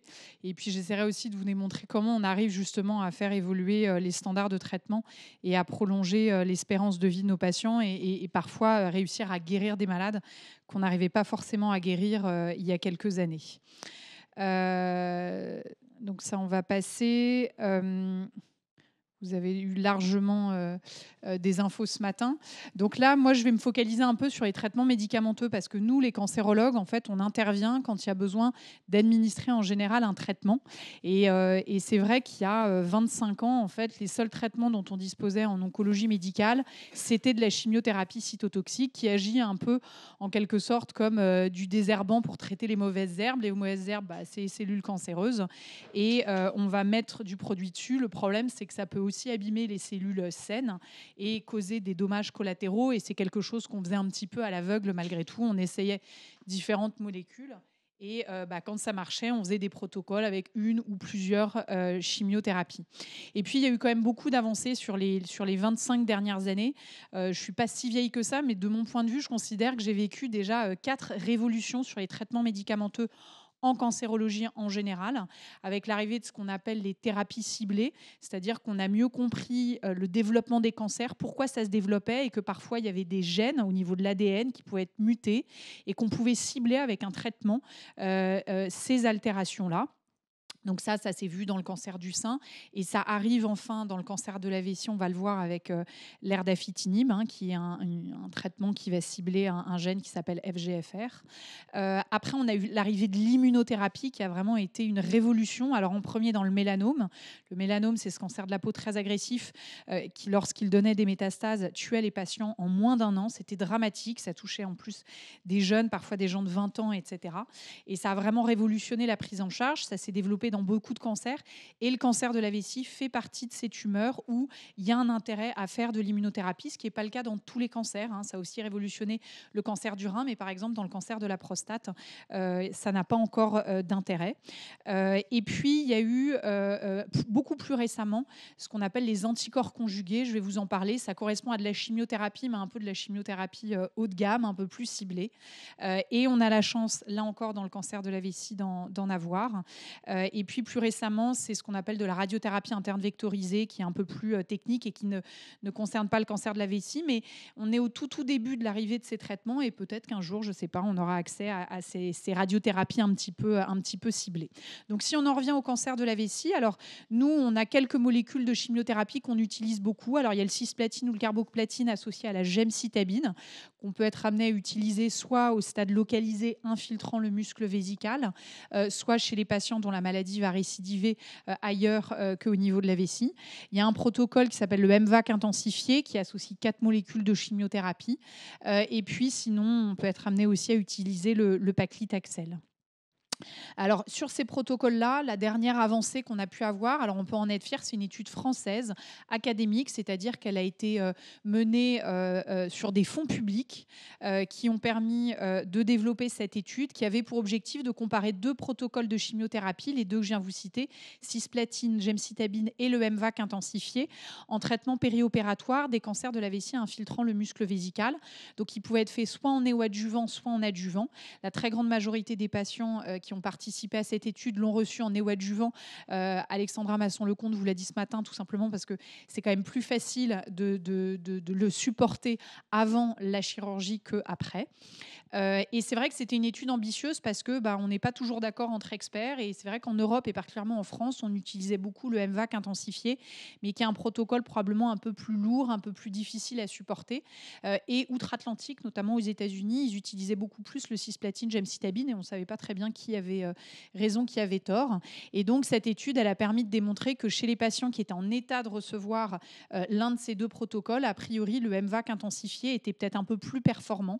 Après, c'est vrai que ça dépend aussi des patients et qu'on ne peut pas faire le MVAC intensifié chez tous les malades au-delà d'un certain âge ou chez des patients qui ont pas mal d'antécédents, notamment de l'hypertension, du diabète. Parfois, on risque d'être plus délétère en faisant ce protocole-là plutôt que le cisplatine, gemcitabine. Mais en tout cas, lorsque maintenant l'oncologue, entre guillemets, a le choix, on va plutôt privilégier le MVAC intensifié grâce à ces données de cette étude donc, qui a été mise en place par un urologue conjointement avec un oncologue de Saint-Louis et qui a été portée donc, à la fois par l'AFU et puis aussi par le GTUC dont on vous a parlé un petit peu plus tôt dans la journée. Dernière avancée, je vous l'ai dit, c'est l'immunothérapie qui agit complètement différemment par rapport aux chimiothérapies. L'immunothérapie, ça va jouer sur le système immunitaire. Moi, souvent, ce que je dis aux patients, c'est qu'en fait, la cellule cancéreuse est vraiment très perfide parce qu'elle arrive à échapper à tous les mécanismes de surveillance de tout ce qui est corps étranger, donc c'est bactéries, parasites, virus, mais aussi une cellule cancéreuse, c'est pas nous, c'est une cellule à nous, mais qui est devenue anormale. Et normalement, notre système immunitaire la repère et est censé la détruire. Sauf que la cellule cancéreuse, elle arrive à envoyer un signal à nos défenses immunitaires, nos globules blancs, nos lymphocytes, pour lui dire « ne me détruis pas, je ne suis pas dangereuse ». Et donc, elle l'endort et résultat, elle prolifère. Et là, grâce à ces immunothérapies, alors il y a plein de molécules différentes qui agissent globalement à peu près de la même manière, eh bien, on empêche en fait cette communication entre la cellule cancéreuse et le système immunitaire, ce qui fait que, il peut reprendre son rôle de défense de tout ce qui est étranger et donc détruire la cellule tumorale. Alors, la première avancée, c'était le pembrolizumab, qui est une étude un petit peu ancienne, mais qui a permis en fait d'être la première immunothérapie validée, qui était proposée chez des patients qui avaient des maladies qui avaient récidivé à distance de la vessie et qui évoluait malgré la chimiothérapie. On a mis un peu de temps à l'avoir en France. On a beaucoup bataillé auprès des instances de santé qui étaient un peu réticentes au départ, mais finalement, on a eu gain de cause et puis on a pu le proposer aux patients. Malheureusement, c'est vrai que ça ne fonctionnait pas chez tous les patients. C'est à peu près 20% des patients qui pouvaient avoir des très belles réponses et très prolongées, ce qu'on ne voyait pas forcément avant avec la chimiothérapie. L'avantage de l'immunothérapie, c'est qu'il y a des patients, on a encore du mal à les identifier, mais parfois qui vont répondre et qui vont répondre très longtemps, alors qu'en général, la chimiothérapie, il y a plus de patients qui y répondent, mais ça marche souvent un peu moins longtemps. Et puis, on a eu un peu plus récemment, en 2020, l'avelumab, qui est une immunothérapie aussi, qui agit globalement pareil que le pembrolizumab, mais qu'on a fait plutôt dans la maladie. C'est-à-dire qu'au lieu de se dire on attend que les patients progressent malgré la chimiothérapie, on a regardé si de le faire en maintenance, c'est-à-dire juste à la fin de la chimio, si la maladie ne progresse pas, est-ce qu'on ne peut pas d'emblée mettre de l'immunothérapie pour éviter que la maladie n'évolue, en tout cas la retarder. Et c'était l'objectif de cette étude, qui est une étude industrielle. Et on a eu de la chance parce que, vous voyez, elle a été présentée en juin 2020 à notre congrès américain de cancérologie. Et en juillet, on a eu droit à le donner aux patients grâce à un accès précoce. Donc ça a eu lieu très rapidement en France. Aux États-Unis, ils sont souvent habitués à ça parce que leurs instances sont très réactives. En France, c'est parfois plusieurs mois, voire 1 an ou 2 ans. Donc on a été très heureux de pouvoir en faire bénéficier assez rapidement nos patients. Donc ça a été vraiment une première révolution. Et puis encore un peu plus récemment, il y a eu l'immunothérapie, cette fois-ci en adjuvant. Alexandra et François vous en ont parlé, qu'il a eu une étude qui a regardé à la fois chez des patients qui avaient eu de la chimiothérapie avant la chirurgie et chez qui il restait encore de la maladie. On sait que malgré tout, là, il y a un très haut risque que la maladie récidive malgré la chimio, malgré la chirurgie. Et puis on l'a aussi proposé à des patients qui ne pouvaient pas recevoir la chimiothérapie parce que tous les malades n'ont pas les reins qui permettent de supporter une chimiothérapie ou sont trop altérés. Et l'avantage de l'immunothérapie, c'est qu'en général, c'est bien mieux supporté. Et donc là, on a regardé ce traitement pendant 1 an. Donc c'est vrai que c'est une période un peu longue, mais c'est vraiment un traitement qui en général est plutôt plutôt bien supporté. Typiquement, je dis toujours à mes patients qui retravaillent ou ceux qui sont à la retraite, si les patients travaillent, en général, ils peuvent continuer leur activité professionnelle, ce qui est quand même assez important. Et ce traitement, on a eu les résultats il y a quelques années, avait démontré que ça permettait de retarder le risque de récidive. Et tout récemment, au Congrès européen d'urologie qui a eu lieu à Paris il y a un mois, ça a aussi démontré que ça permettait de guérir des patients qui avant récidivaient. Donc c'est aussi une nouveauté. Et là encore, on a de la chance parce qu'en France, on a eu accès il y a 1 an et demi à la molécule dans le cadre d'un accès précoce et puis après d'un remboursement. Et puis, les dernières nouveautés qu'on a pu avoir, c'est avec les anticorps conjugués dont je vous parlais et puis les thérapies ciblées. Alors, sur les thérapies ciblées, globalement, le mécanisme, c'est-à-dire qu'on va étudier la tumeur parce qu'on sait qu'au sein des cancers en général et a fortiori au sein d'un même organe, un patient qui va avoir un cancer de la vessie infiltrant le muscle et un autre ne vont pas avoir exactement la même tumeur. Et toutes les tumeurs ne vont pas se comporter de la même manière.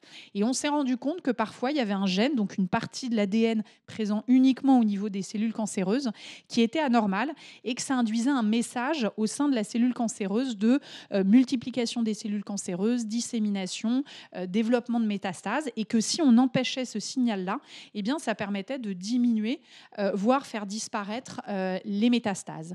Et pour ça, ça veut dire qu'il va falloir aller rechercher cette anomalie qui s'appelle FGFR. Donc ça, c'est le nom du gène qui peut être altéré. Et vous voyez qu'en fonction de la maladie, donc là, c'est les tumeurs superficielles, il y a souvent ces mutations. Dans les tumeurs qui vont infiltrer le muscle, c'est quand même plus rare. Mais néanmoins, c'est entre 1 et 2 patients sur 10 qui vont avoir cette mutation et qui pourraient potentiellement bénéficier d'un traitement qui s'appelle l'erdafitinib. Donc, il y a un traitement qui se prend en comprimé. Donc, c'est une alternative au traitement en perfusion, alors que la chimio et l'immunothérapie, c'est en perfusion. Et qui a démontré que lorsqu'on le donnait à des patients qui avaient été pré-traités et par de la chimio et de l'immunothérapie, alors qu'ils avaient une maladie métastatique, ça permettait de prolonger leur espérance de vie. Avec, vous voyez, ça je vous ai mis, c'est à peu près la moitié des patients qui vont avoir une diminution des lésions qu'on arrive facilement à mesurer sur le scanner, c'est-à-dire les métastases, de plus de 30%. Donc pour nous, c'est quand même quelque chose d'assez impressionnant. Alors, c'est vrai qu'en France, depuis plusieurs années, on a accès à la molécule dans le cadre d'un accès compassionnel, c'est-à-dire que les patients ne peuvent pas l'acheter en pharmacie, il faut venir à l'hôpital, il faut que le médecin on fasse quelques démarches administratives. Et c'est un système qu'on a en France, dont je vous parlerai un petit peu plus tard, qui permet d'avoir accès au traitement, alors même qu'il n'y a pas encore de prix établi, mais pour pas en fait prendre en otage les patients et ne pas leur faire payer le fait qu'il faut que le laboratoire se mette en accord avec la sécurité sociale pour fixer un prix de remboursement du traitement.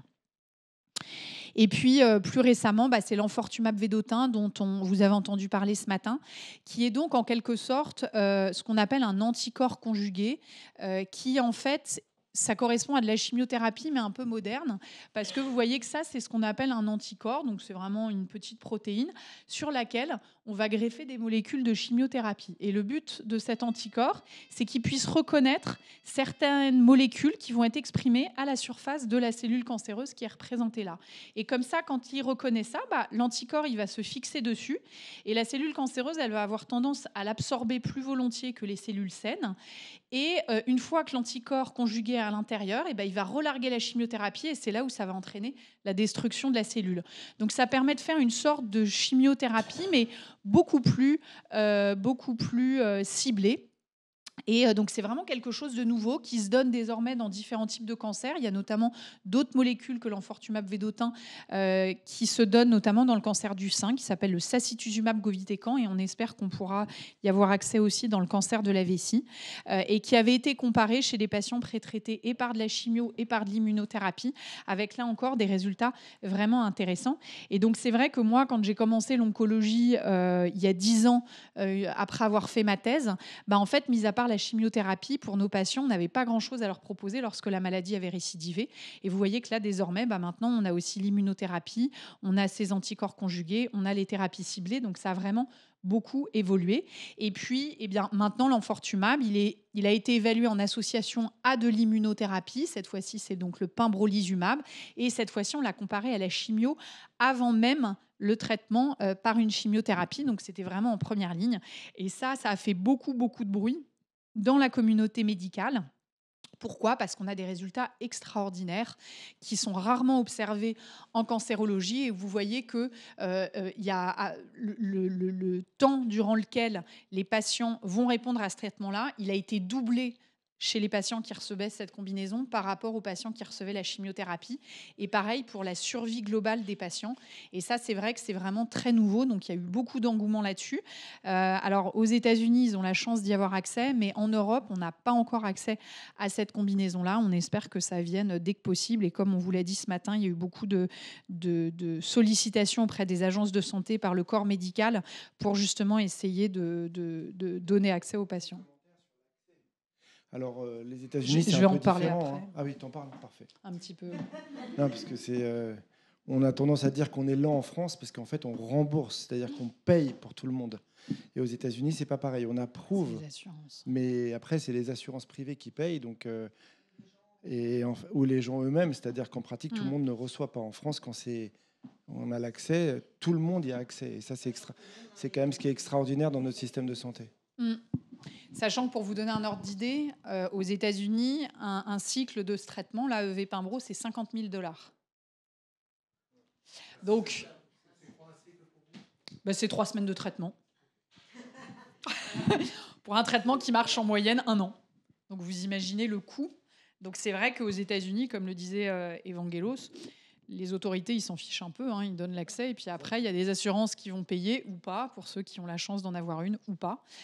Et c'est vrai que c'est ce qui aussi explique pourquoi, en fait, nous, les négociations prennent du temps. Parce que la sécurité sociale, si elle donne le remboursement, après, il va falloir payer. Il y a un panier de soins qui n'est pas extensible. Ouais. Extensible, mais pas à jamais. Il ne faut pas oublier non plus l'étape européenne. Il y a l'Agence européenne des médicaments. Ça, je vais en parler. Effectivement. Donc ça, c'est juste pour vous donner un petit peu les stratégies de développement de tous ces nouveaux traitements. Le plus souvent, des nouvelles molécules, elles vont d'abord être évaluées chez des patients à des stades avancés, quand la maladie a récidivé, quand il y a des métastases. Et puis, si c'est prometteur, eh bien, les traitements vont remonter les lignes et d'abord être évalués après tous les traitements connus. Puis, on va le comparer un peu plus tôt dans la maladie. C'est typiquement le cas avec l'enfortumab vedotin et le pembrolizumab qu'on a évalué en première ligne. Et puis, souvent, d'abord, il l'essaye en monothérapie et puis après on voit si on ne peut pas le combiner avec d'autres traitements pour essayer d'avoir une synergie entre 2 traitements qui agissent différemment.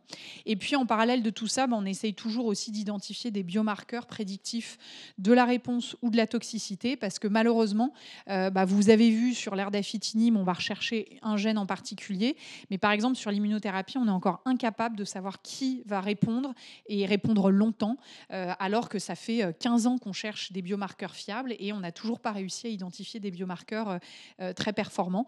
Donc le meilleur moyen de savoir, c'est de l'essayer. Mais c'est vrai que parfois, il y a des patients qui peuvent mettre beaucoup d'espoir en fait, dans un nouveau traitement. Et ça a beaucoup été le cas avec l'immunothérapie. On en a tellement entendu parler. Et les patients, quand on leur disait, par exemple, avec des cancers de la prostate, non, ça ne marche pas, ils avaient du mal à comprendre pourquoi, alors qu'on n'arrêtait pas d'en parler. Et puis, pour le cancer urothélial, c'est vrai qu'il y a des patients qui peuvent très bien répondre, mais clairement, ça ne marche malheureusement pas chez tous les patients et on est incapable de le prédire avant. Alors, si on voit un petit peu les différentes étapes, ce qu'il faut avoir en tête, c'est que ça prend beaucoup de temps et beaucoup d'argent d'aller jusqu'à une AMM et un remboursement et démontrer un bénéfice, et que ça se fait dans le cadre d'essais thérapeutiques, d'essais cliniques, avec 4 grandes phases que je vous ai décrites. La phase 1, c'est la première administration chez l'homme, où l'objectif va être de regarder est-ce que l'homme supporte le traitement, est-ce qu'il n'y a pas des effets secondaires qu'on n'aurait pas vus quand on l'a évalué chez l'animal, notamment la souris, et essayer de déterminer la dose que les patients peuvent supporter. En général, ça comprend assez peu de patients et il y a assez peu de centres en France qui ont des études de phase 1. Il y a en général moins de 50 patients qui sont inclus dans ces études. Alors, il y en a à peu près partout sur le territoire, en région, mais parfois, il faut faire pas mal de kilomètres pour pouvoir accéder à des études de phase 1. Et il faut être en très bon état général, tout simplement parce que comme c'est des traitements nouveaux, on peut avoir des surprises et avoir des toxicités qu'on ne connaissait pas. Et il faut que les patients ils soient suffisamment bien pour supporter ces toxicités potentiellement nouvelles. Une fois qu'on a regardé les toxicités, qu'on a établi à peu près la dose à laquelle on peut donner le médicament, on passe théoriquement en phase 2, où là, on va traiter un peu plus de patients, et puis on va voir si la dose qu'on a choisie à partir de l'étude de phase 1, est-ce qu'elle semble efficace, et est-ce que la tolérance est celle qu'on attendait sur un effectif plus grand. Parce que c'est vrai que sur des toxicités rares, si on inclut 30-40 patients, une toxicité qui survient chez 1% des patients, potentiellement, on ne la verra pas. Donc ça, c'est l'objectif de la phase 2. Et puis, le plus gros, c'est la phase 3, où là, l'objectif, ça va être vraiment de comparer le nouveau médicament à notre standard de traitement actuel pour voir si ça fait mieux, soit en termes de tolérance parce que c'est moins toxique, soit en termes d'efficacité parce que ça marche mieux, soit les deux. Et là, le nombre de patients, ça va beaucoup varier en fonction des stades de la maladie. Ça peut aller de 100, 200, 300 patients jusqu'à 1000, 1500, 2000 patients. C'est notamment le cas par exemple dans les cancers du sein où il faut beaucoup de patients pour démontrer un éventuel bénéfice. Et puis la phase 4, qu'il ne faut pas négliger, c'est regarder un petit peu ce qui se passe une fois qu'il y a eu une autorisation de mise sur le marché et qu'on le donne, vérifier que les données d'efficacité et de tolérance sont à peu près les mêmes quand on le donne chez des patients en dehors des essais cliniques et vérifier notamment qu'on n'est pas toxique. Je pense notamment par exemple au cas du Mediator. Et donc c'est là-dessus que c'est très important d'avoir ce système de pharmacovigilance pour que les médecins déclarent les effets secondaires quand ils sont très sévères ou quand ils ne sont pas connus. Il faut faire remonter ça et ces études de phase 4 vérifient en fait que quand on traite des patients qui sont peut-être un peu plus fragiles que les patients qu'on inclut dans les études cliniques, vérifier en fait que ça marche bien et qu'on n'est pas trop toxique. Et donc, pour obtenir une autorisation de mise sur le marché pour les laboratoires et pour que les patients puissent avoir accès à ces nouveaux traitements, il faut qu'on ait les résultats de la phase 3. Et pour avoir la phase 3, faut faire la phase 2 et la phase 1. Donc, vous voyez que ça prend quand même du temps. Et donc là, je vous ai remis un exemple d'étude. Donc, une phase 3 qu'on dit randomisée, c'est-à-dire que les patients vont être tirés au sort entre traitement A versus traitement B. En double aveugle, ça veut dire que ni le patient ni l'équipe soignante ne sait ce que le patient a. Ça permet en fait d'avoir des résultats les plus objectifs possibles pour ne pas biaiser nos résultats. Et puis voilà. Donc ça, c'était. Et puis on va regarder. Là, dans le cadre de cette étude, le but c'était de démontrer qu'on permettait de retarder la maladie, la récidive de la maladie. Et parfois, ça peut être juste de prolonger tout simplement l'espérance de vie des patients. Et là, je vous ai mis une échelle pour que vous vous rendiez compte de comment ça se passe. Alors, souvent, la première étape, c'est qu'on va regarder parmi énormément de molécules qui peuvent être développées en laboratoire, lesquelles pourraient être potentiellement intéressantes. Après, on va les tester sur ce qu'on appelle des essais précliniques, c'est-à-dire sur des lignées de cellules cancéreuses, voir si on bloque la prolifération des cellules cancéreuses. Ensuite, on va regarder sur des souris ou des animaux. Est-ce que quand on leur donne une tumeur de la vessie, si on leur donne ce médicament-là, est-ce que ça la fait diminuer ou pas? Et s'il y a un signal, on va passer dans les étapes des études cliniques dont je viens de vous parler. Et puis, une fois que la phase 3 a été positive et a démontré une supériorité par rapport au traitement standard, et bien là, on rentre dans les procédures administratives, puis la commercialisation du médicament. Et donc, vous voyez, sur 10 000 molécules potentielles, il y a un médicament qui va voir le jour. Donc, il y a beaucoup de pertes et le temps que ça va prendre. Donc, vous voyez, ça met. Alors, sur les dernières années, malgré tout, les choses vont heureusement de plus en plus vite. Souvent, typiquement, la phase 1 et la phase 2 sont un peu regroupées. Mais c'est juste un signal pour vous dire que c'est vrai que ça bouge, mais que ça prend quand même un peu de temps. Et ça coûte beaucoup d'argent. Voilà. Et que c'est aussi pour ça que les médicaments coûtent très cher, parce qu'il faut malgré tout que les laboratoires pharmaceutiques, ça reste une entreprise comme une autre qui a besoin de faire de vivre de ce qu'ils vendent, et que une molécule qui arrive, elle va aussi potentiellement compenser les pertes des molécules qui n'ont pas réussi à aboutir. Et puis, alors bien évidemment, et ça a été évoqué tout à l'heure, c'est tout ce qui est démarche réglementaire. Et notamment, maintenant, c'est décidé à l'échelle européenne. Aux États-Unis, donc c'est une agence qui s'appelle la FDA qui va octroyer les autorisations de mise sur le marché. En Europe, on a un système assez centralisé où c'est l'EMA, l'Agence européenne du médicament, qui va décider si oui ou non ils vont donner une autorisation de mise sur le marché sur une molécule. Donc c'est en général le laboratoire qui a fait l'étude et qui développe la molécule, qui va déposer un dossier à l'agence européenne.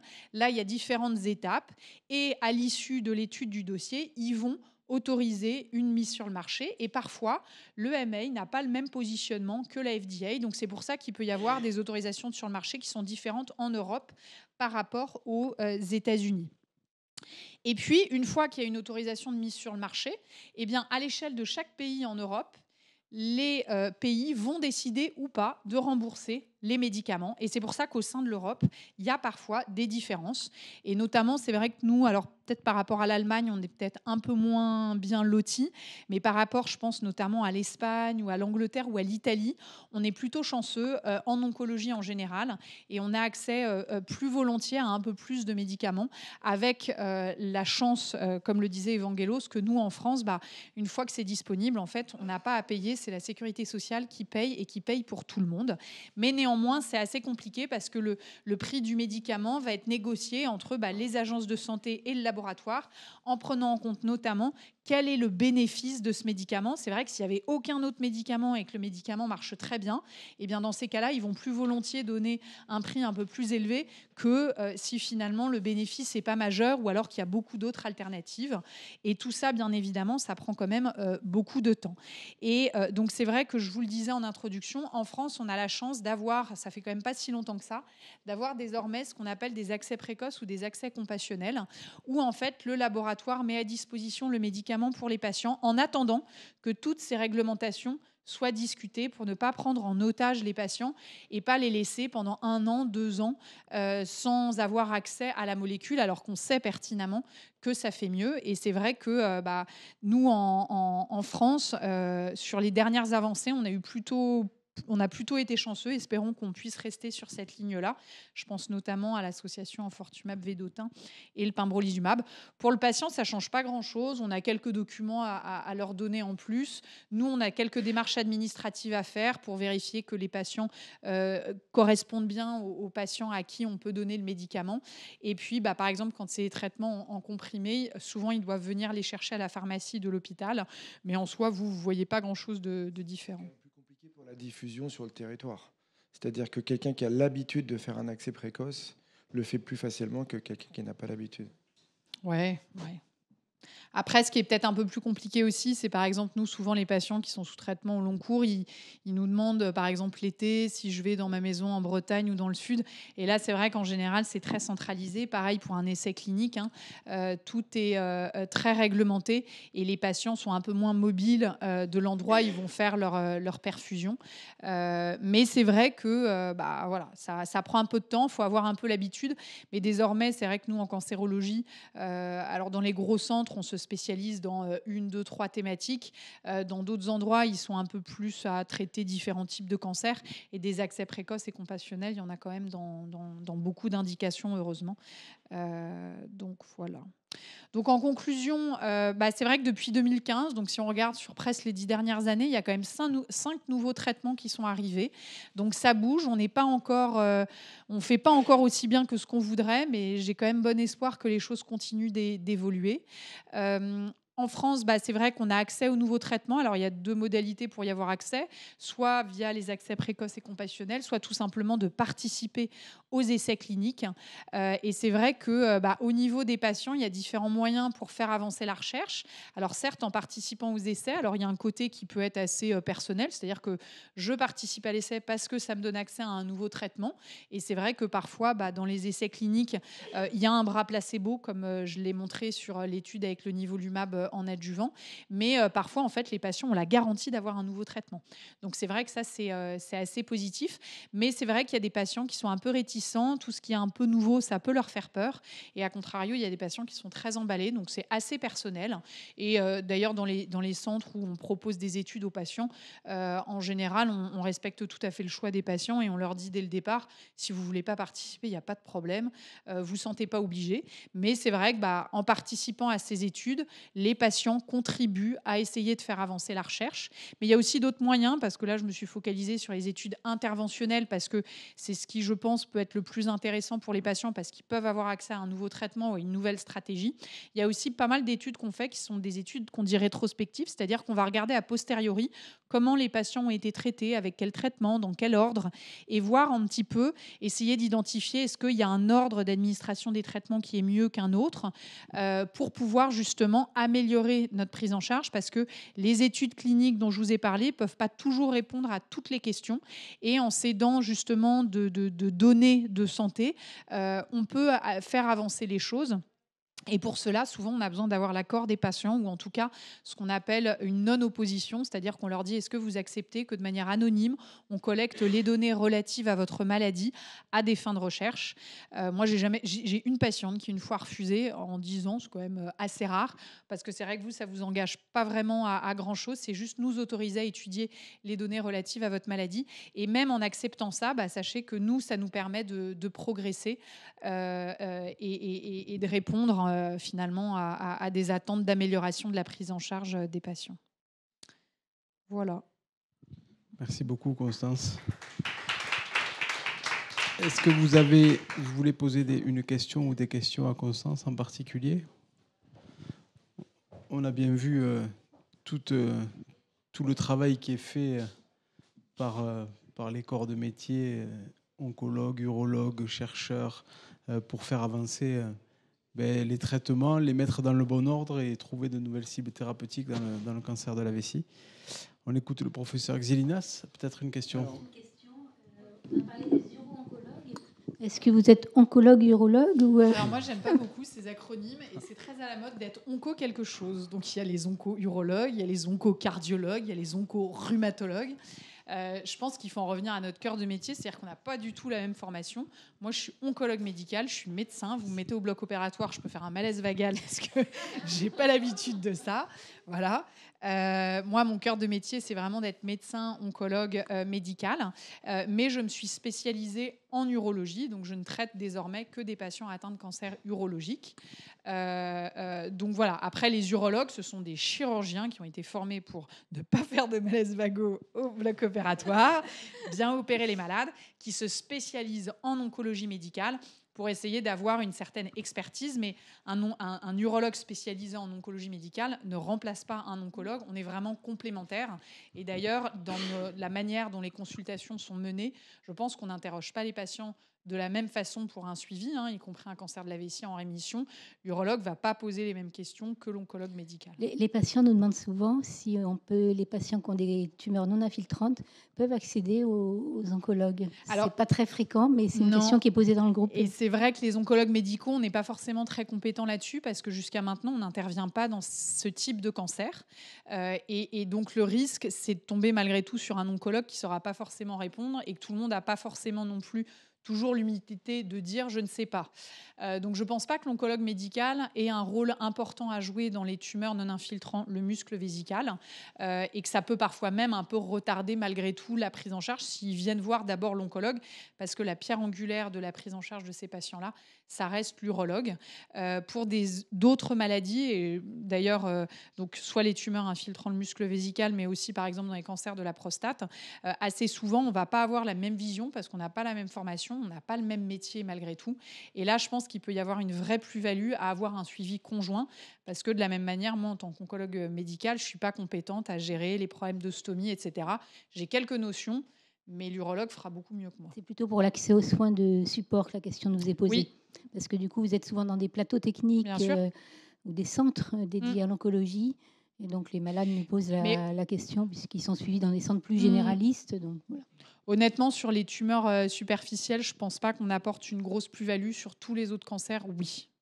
Quitte à ce qu'on ne les voit pas souvent. Mais oui, c'est sûr qu'en termes de soins de support, on a une offre en général qui est très bien organisée. On a un hôpital de jour, ce que les urologues n'ont pas toujours non plus. On a parfois des infirmières qui peuvent être spécialisées dans tout ce qui est un peu médecine complémentaire. Ça peut être la réflexologie, la sophrologie, l'acupuncture, etc.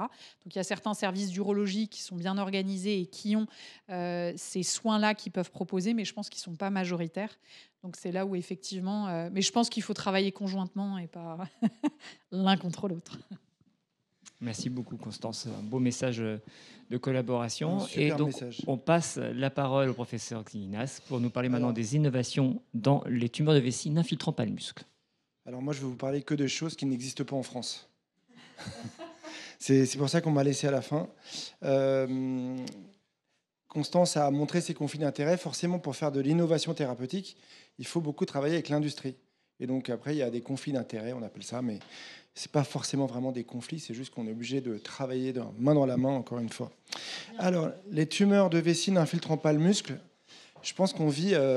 Constance vous a parlé de ces 3 révolutions 4 pendant ton exercice. Je pense qu'on est en train de vivre la révolution des tumeurs de vessie qui n'infiltrent pas le muscle. Alors, comme vous avez compris, c'est les tumeurs les plus fréquentes. C'est une population cible, comme on l'appelle nous en sciences, qui est très importante. Et du coup, ça intéresse beaucoup l'industrie pharmaceutique. Et du coup, ça pousse énormément au niveau de la recherche, avec plein d'études. Et vous voyez que toutes ces études, elles sont très récentes. Tout ce qui a été lancé, là, c'est les 10 dernières années. Parce qu'en fait, la dernière innovation dans les tumeurs de vessie n'infiltrant pas le muscle, c'est le BCG. C'est arrivé quand, le BCG ? Alors, aux États-Unis, 1990, un tout petit peu plus tard, à Disteg, 1991-92. J'étais pas encore urologue, mais... globalement, qu'est-ce qu'on sait du BCG ? Que ça marche bien. Ça marche bien si on fait full dose, c'est-à-dire tout le flacon, et si on fait idéalement 3 ans d'entretien. On parlait tout à l'heure de la toxicité, qui est un des freins majeurs à faire l'entretien complet. Et alors, évidemment, il y a des moyens d'améliorer ça, et on travaille dessus, mais globalement, il faut faire 3 ans. Pourquoi c'est important de savoir quel standard ? Et Constance l'a très bien montré, c'est en gros, chaque question, chaque stade de la maladie a un traitement de référence. Et à partir de ce traitement de référence, il y a des questions. On essaie de l'améliorer, mais il y a aussi d'autres problématiques. Par exemple, si on prend... qu'est-ce que je vous ai mis là, par exemple ? Quand on a les tumeurs de vessie n'infiltrant pas le muscle au risque, le traitement standard, c'est le BCG. C'est ce qu'on appelle, en termes scientifiques, le comparateur. Après, les considérations spécifiques, c'est qu'on a des pénuries ou des tensions d'approvisionnement de BCG, et donc forcément, on cherche des alternatives. L'autre question, c'est la toxicité du BCG, et donc une alternative à peu près équivalente en efficacité, mais avec une meilleure toxicité, ça pourrait être intéressant. On n'est pas obligé uniquement de battre l'efficacité du traitement standard. Si on regarde par contre la maladie d'après, c'est-à-dire ceux qui ont eu du BCG et qui, quelque part, n'ont plus le BCG comme une option thérapeutique parce qu'ils sont ce qu'on appelle non-répondeurs au BCG, globalement, le traitement standard aujourd'hui en France et dans le monde occidental, c'est d'enlever la vessie. C'est la cystectomie. Et donc là, c'est clairement une niche de la science où beaucoup de nouvelles thérapies se sont engouffrées parce que, évidemment, quand vous proposez à un patient d'essayer un traitement innovant pour garder sa vessie, il va évidemment dire oui, globalement, s'il peut le supporter et si ça marche. Alors, on a essayé des traitements intravésicaux, des traitements systémiques, des combinaisons des deux qui sont en train d'arriver. Et donc, l'objectif, évidemment, c'est de garder sa vessie, mais sans qu'il y ait perte de chance, c'est-à-dire sans qu'il y ait progression vers une tumeur de vessie qui infiltre le muscle. Alors, globalement, il y a des définitions de ce que c'est un BCG non répondeur. Ce n'est pas très important, mais globalement, c'est soit les malades qui sont réfractaires au BCG, c'est-à-dire que ça ne marche pas d'emblée, soit qui ont répondu initialement et qui récidivent, mais très précocement après le dernier BCG. Alors, après, évidemment, quand on fait de la recherche comme ça, on est obligé de se focaliser sur une première partie de population et de dire on va d'abord étudier cette population-là et essayer après d'élargir. Alors, on a commencé par les carcinomes in situ. On vous en parlait ce matin. C'est des tumeurs planes de la muqueuse qu'on ne voit pas toujours. Et pourquoi en fait, c'est les Américains qui ont été précurseurs là-dedans pour essayer de décider un peu comment organiser la recherche autour de ça et pour pas que tout le monde parte à gauche, à droite. En fait, déjà, ils sont partis de là pour les non-répondeurs parce que déjà, il n'y avait pas d'autre alternative que la cystectomie. Donc, en gros, avoir une nouvelle thérapie, c'était forcément ce qu'on appelle une étude de phase 2. Constance l'a expliqué. C'est une étude en fait, où il n'y a pas de comparateur. Où on essaye, tous les malades vont recevoir le traitement. Parce que la comparaison, ça aurait été d'enlever la vessie. Comment vous voulez comparer une thérapie qui garde la vessie versus une cystectomie, donc une ablation de la vessie ? En fait, c'est impossible à comparer. Après, on s'est posé la question, est-ce qu'on prend ces tumeurs papillaires, ce que vous avez appelé tout à l'heure des polypes, ou les petits arbustes, ou est-ce qu'on prend les CIS ? En fait, les tumeurs papillaires, on les enlève complètement, on les résèque complètement. Et donc après, c'est très difficile, ou c'est peut-être plus difficile d'évaluer la réponse au traitement qu'on va mettre dans la vessie si on a enlevé complètement la tumeur. Alors que les CIS, comme ça peut être diffus, souvent, ce n'est pas enlevé complètement. Et du coup, l'efficacité du traitement, elle peut être évaluée par l'absence ou la présence de CIS après le traitement innovant, en termes de ce qu'on appelle de réponse. Alors, du coup, Ça, c'était un peu le contexte. On a commencé par regarder des immunothérapies. Je vais aller rapidement là-dessus, parce que ça ne sert à rien de parler des études, mais globalement, il y a 3 études qui ont évalué 3 immunothérapies. Le pembrolizumab, dont a parlé Constance tout à l'heure, donc c'est une thérapie systémique, donc intraveineuse, pendant 2 ans. Il y avait une deuxième étude, qui est une étude académique, qui a évalué l'atezolizumab, qui était un anti-PDL1, pendant 1 an. Et puis la troisième, c'est une étude où il y avait plusieurs types de traitements, mais il y avait une petite cohorte en bas avec du cetrelimab, qui est un anti-PD1 pendant 18 mois. Donc vous voyez, 3 immunothérapies, toutes intraveineuses, avec des durées qui sont différentes déjà. Alors pourquoi on choisit 2 ans, pourquoi on choisit 1 an, pourquoi on choisit 1 an et demi?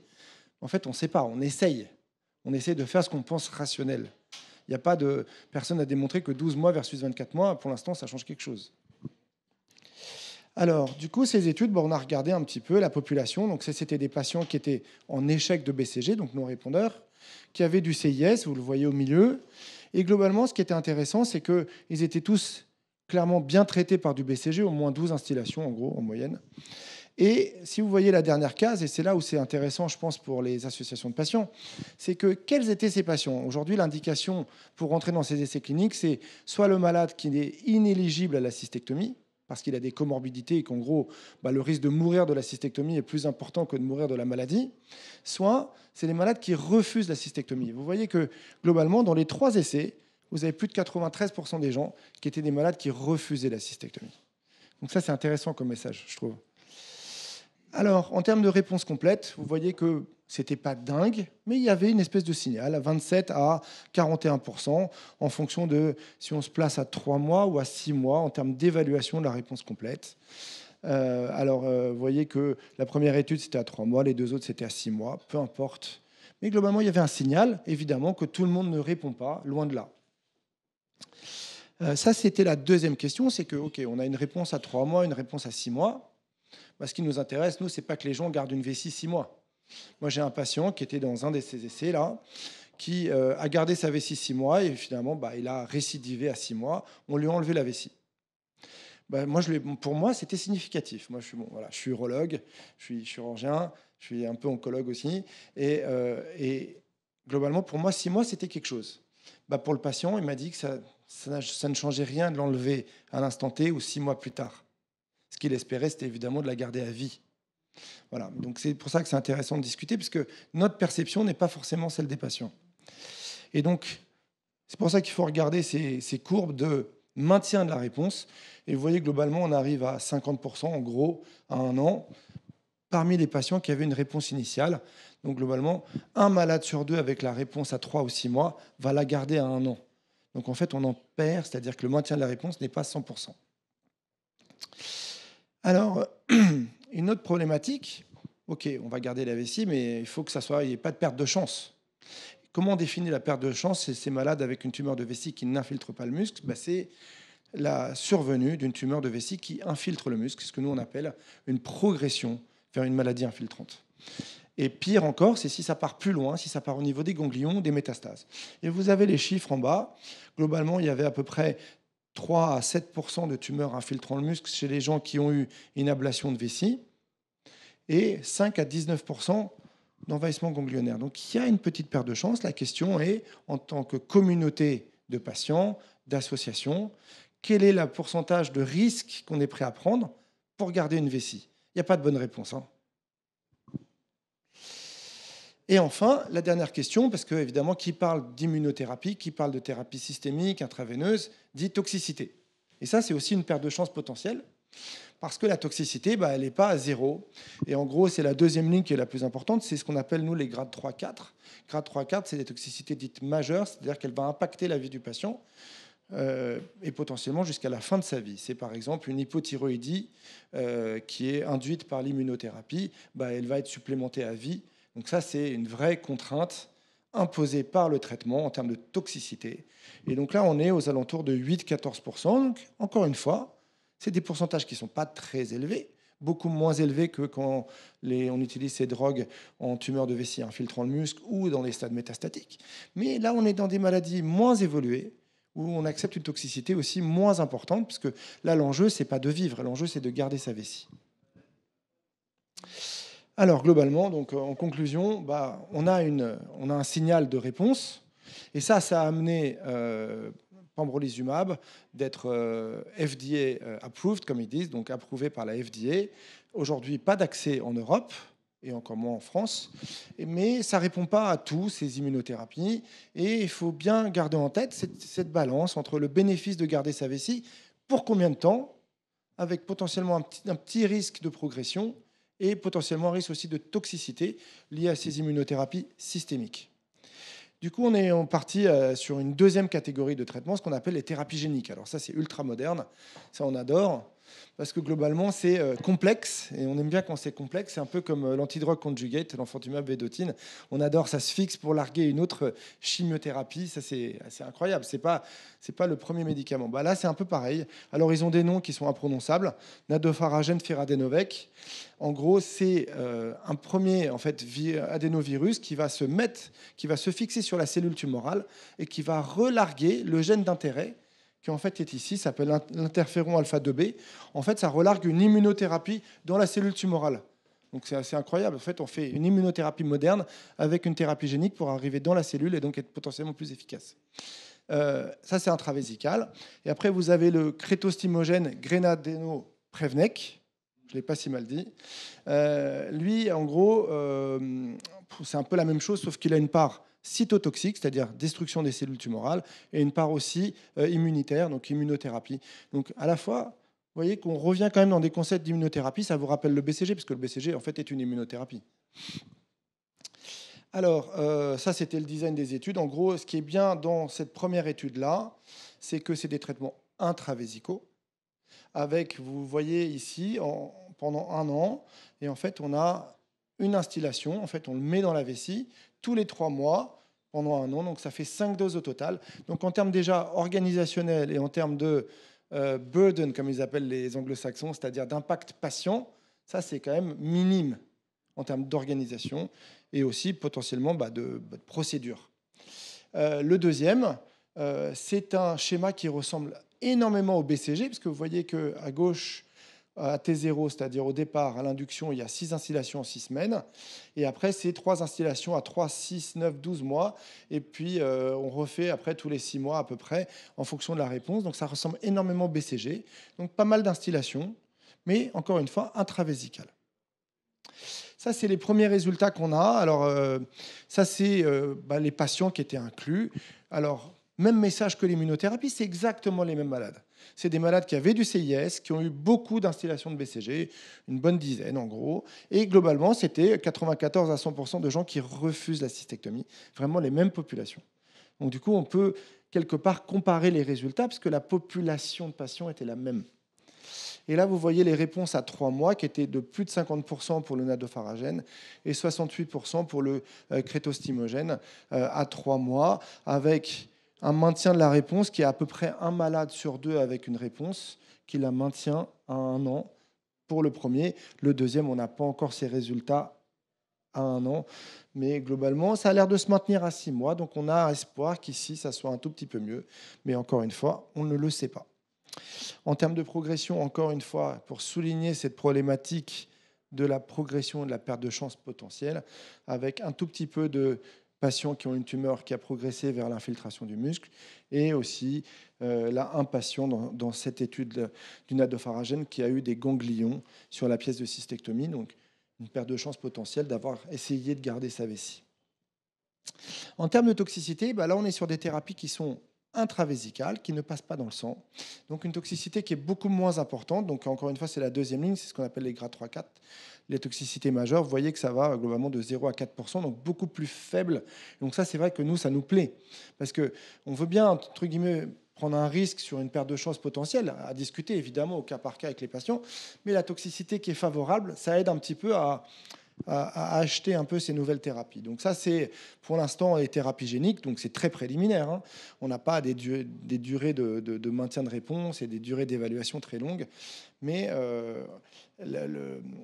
le côté intravésical, les schémas organisationnels, les réponses sont plutôt bonnes. Après, il y a une autre problématique avec ces thérapies, et Constance en a un petit peu parlé tout à l'heure, ces thérapies géniques, ça coûte très très cher. Très très cher. Et en plus, il y a un problème de production, puisque c'est pas un médicament, c'est pas un poudre et on reconditionne. Bref, c'est beaucoup plus compliqué aussi à fabriquer. C'est d'autres problématiques dont on n'a pas encore l'habitude, en tout cas dans les tumeurs de vessie. Enfin, on est en train de développer aussi d'autres concepts. Alors, une super immunothérapie intravésicale qui s'appelle l'interleukine superagoniste, le N803, qui lui est en combinaison avec le BCG et qui a démontré aussi des très bons taux de réponse, notamment à 1 an, qui dépassent les 50%. Donc ça, c'est intéressant. Alors, ce qui est un peu bizarre, c'est que ça soit en combinaison avec le BCG chez des gens qui, en gros, étaient non répondeurs au BCG. Bon, ça a été fait comme ça. On ne choisit pas toujours comment sont faits les essais. Il faut accepter. Donc là, vous voyez les réponses, on s'en fiche un petit peu, mais globalement, ce qui est intéressant, c'est, encore une fois, thérapie intravésicale, super-immunothérapie intravésicale, et globalement, aucun effet secondaire grave, parce qu'encore une fois, c'est intravésical, donc ce n'est pas systémique. Là, ça a bloqué. Non, c'est bon. Et après, vous avez le bretzel. Qui a entendu parler du bretzel? Ah. Évidemment, ma vidéo ne passe pas, donc c'est dommage, mais classique. C'était pour vous montrer comment c'est. En fait, c'est ce dispositif qui est là, qui ressemble à un bretzel. C'est pour ça qu'on l'appelle le bretzel. Ça s'appelle un TAR 200. Et après, il va y avoir un TAR 210. En fait, ça relargue de manière continue la thérapie d'intérêt dans la vessie, et qui est en l'occurrence la gemcitabine, donc une chimiothérapie, un cytotoxique. Plutôt que de le garder 1 heure, en fait, on va le garder 3 semaines. Ça va le délivrer sur 3 semaines. Meilleure délivrance, meilleure diffusion dans la vessie, donc potentiellement meilleure efficacité. C'est ça le concept. Et donc c'est cette étude qui s'appelle Sunrise 1 qui a fait pas mal de bruit, notamment en octobre l'année dernière. C'est les mêmes patients, hein, globalement, CIS, à peu près une dizaine de BCG et globalement que des patients qui ont refusé la cystectomie. Ça fait beaucoup de bruit parce qu'en fait, à la première évaluation, vous avez quasiment 80% de réponses en fonction de... Il y a deux colonnes, parce que 80% c'était quand c'était... parce que en fait, l'évaluation est faite aussi bien en local, c'est-à-dire par le centre investigateur, c'est-à-dire moi en l'occurrence à Bichat, et 77% c'est quand c'est relu en centralisé, parce que tout est évidemment envoyé aux États-Unis pour être relu. Ce qui est intéressant, c'est que ces 80%, alors évidemment c'est préliminaire, parce que vous avez qu'une vingtaine de patients avec des réponses. Vous voyez en haut, tout ce qui est en bleu, en fait, c'est la durée de réponse, en fait, et vous voyez que les gens continuent à répondre. Donc, c'est ça qui est assez intéressant, c'est qu'il y a 80% de réponses, avec un certain nombre de patients qui ont une réponse qui se maintient dans le temps, et qui se maintient parfois plus qu'1 an. Et c'est pour ça qu'on est un peu excité avec ce dispositif médical qui relargue la gemcitabine. En termes de toxicité, alors là, c'est un tout petit peu différent par rapport aux autres, parce que c'est intravésical, donc vous n'allez pas avoir les toxicités systémiques. Mais par contre, vous laissez quand même un corps étranger dans la vessie, et donc forcément, ce n'est pas toujours très très bien toléré. Donc ça va faire forcément des symptômes urinaires, parfois qui sont pires que le BCG. Ça, c'est mon expérience personnelle. Donc là, vous les voyez ici, il y a plus de 50% en fait de symptômes du bas appareil urinaire. C'est logique, hein, vous avez un corps étranger dans la vessie. Et le pire, c'est les 24 premières semaines, parce qu'en fait, pendant 24 semaines, il n'y a pas de pause. On le change toutes les 3 semaines.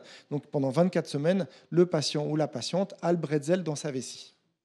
Et donc forcément, ça fait des urgenturies, ça fait des mictions fréquentes, ça fait se lever la nuit. Bon, il y a des bonnes toxicités et des mauvaises. Alors ça, c'est pour vous faire un petit tableau un peu récapitulatif de tout ça. Donc là, vous voyez les choses. Et en bas, il y a, à mon avis, c'est peut-être le chiffre qui est le plus intéressant à discuter, c'est dans ces essais-là, combien de patients, in fine, sont cystectomie-free, c'est-à-dire combien ont gardé leur vessie. Parce que l'objectif de tout ça, c'est ça.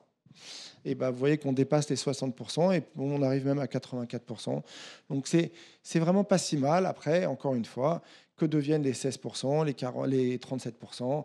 Et est-ce qu'ils ont une perte de chance? Est-ce que le fait d'avoir gagné 6 mois, 9 mois, 12 mois, c'est suffisant? Voilà, c'est toutes les questions qui sont encore en suspens. Et c'était pour vous mettre un tout petit peu, et ça c'est un peu provocateur, vous avez gemcitabine docétaxel. Ça c'est deux thérapies qu'on peut faire en intravésical, qui sont génériquées aujourd'hui, qui coûtent vraiment pas grand-chose, et que n'importe quel urologue en France pourrait faire. Et globalement, le problème, c'est que ça n'a pas été évalué de manière prospective dans des essais, parce qu'aujourd'hui, c'est génériqué. Donc, il n'y a personne pour financer une étude là-dessus. Mais globalement, la réponse à 12 mois rapportés dans la littérature est d'autres de 60%, avec des taux de cystectomie free qui sont très élevés. Et donc, si vous n'avez pas accès à des essais cliniques, peut-être vous avez accès à gemcitabine docétaxel. C'est une bonne alternative si les patients ne rentrent pas dans la case d'un essai clinique qui sont très, très stringentes. Et enfin, ce qui bouge, c'est les BCG naïfs, c'est-à-dire c'est les malades qui n'ont pas encore eu de BCG. Alors c'est marrant parce que Constance parlait de désescalade tout à l'heure. Alors dans les tumeurs de vessie infiltrant pas le muscle, on a essayé. Vous savez, on fait du BCG, on fait une instillation toutes les 6 semaines et après on continue avec de l'entretien. Mais en fait, l'objectif c'est de créer une immunité et donc que la vessie en fait réponde et en fait empêche une récidive de se former. Donc on a essayé de faire un essai, au lieu de faire 1, 2, 3, 4, 5, 6 instillations en induction, on a fait que la 1, 2 et 6, en se disant ça va faire la même immunité avec une toxicité qui est inférieure. Ben ça c'est un essai, on a échoué. C'était une bonne idée, mais en pratique c'était faux. Voilà. Et donc là vous avez le schéma standard et vous avez le schéma allégé, où il y avait beaucoup plus de récidives. Et donc la désescalade dans ces tumeurs-là, ça ne marche pas. On a essayé. Et donc, on a des études en cours, par contre, d'escalade, où on fait du BCG plus autre chose. Donc, souvent de l'immunothérapie. Alors, vous avez l'essai Alban, qui est un essai français, avec de l'atezolizumab, qui est un anti-PDL1, 1 an d'atezolizumab. Vous avez l'essai Potomac, avec du durvalumab, qui est un anti-PD1, 1 an de durvalumab. Vous avez l'essai CREST, avec du sensalimab, qui est un anti-PD1 pendant 2 ans. Avantage du sensalimab, petite différence, c'est que c'est sous-cutané versus intraveineux pour les autres. Vous avez la Keynote 676 avec le pembrolizumab qu'on connaît bien aussi, 1 an. Et enfin, l'essai Sunrise 3 avec soit du tard de sang, donc le Bretzel, soit du tard de sang avec du cetrelimab, donc une immunothérapie intraveineuse anti-PD1. Donc ça, c'est des essais qui sont en cours. 3 d'entre eux ont fini leurs inclusions, donc on aura les réponses dans maximum 1 an et demi. Les 2 autres sont en cours, donc sont accessibles en France pour des patients français. Voilà pour ces thérapies innovantes dans les TVNIM. Rien en pratique courante, mais ça bouge énormément et ça, c'est quand même assez extraordinaire. Merci beaucoup, Evangelos. Tu le disais en introduction, tu nous parles effectivement de choses qui ne sont pas encore d'actualité en France. Si on veut savoir si ton centre ou un autre centre fait un essai clinique, est-ce qu'il y a un endroit où on peut se référer, un endroit fiable sur Internet ou auprès d'une autorité pour savoir qui fait quel essai clinique? Alors déjà, il y a clinicaltrials.gov, donc ça c'est le site américain qui regroupe tous les essais cliniques. C'est pas le plus facile à lire. Après, il y a aussi la PHP, par exemple. Nous, a aujourd'hui une boîte mail. Moi, j'ai un patient récemment qui a réussi à venir jusqu'à moi via cette boîte mail qui demande quels centres ont ouvert Sunrise 1, Sunrise 3. Et l'INCA aussi, voilà. je crois. Après, il y a l'INCA aussi qui essaie de référencer. Après, tout n'est pas exhaustif. L'important, c'est de trouver. Après, si c'est pas tout près, c'est pas très grave non plus. Il faut garder en tête que les essais cliniques, ça ouvre et ça ferme. Et notamment, alors souvent les phases 3, comme il y a beaucoup de malades à inclure, comme je vous le disais, c'est ouvert plusieurs mois, plusieurs années. Sur les phases 1 ou les phases 2, comme il y a un peu moins de patients, ça peut être ouvert un jour et puis fermé le lendemain. En plus, parfois, ils bloquent les inclusions pendant un laps de temps pour vérifier qu'on n'est pas trop toxique, etc.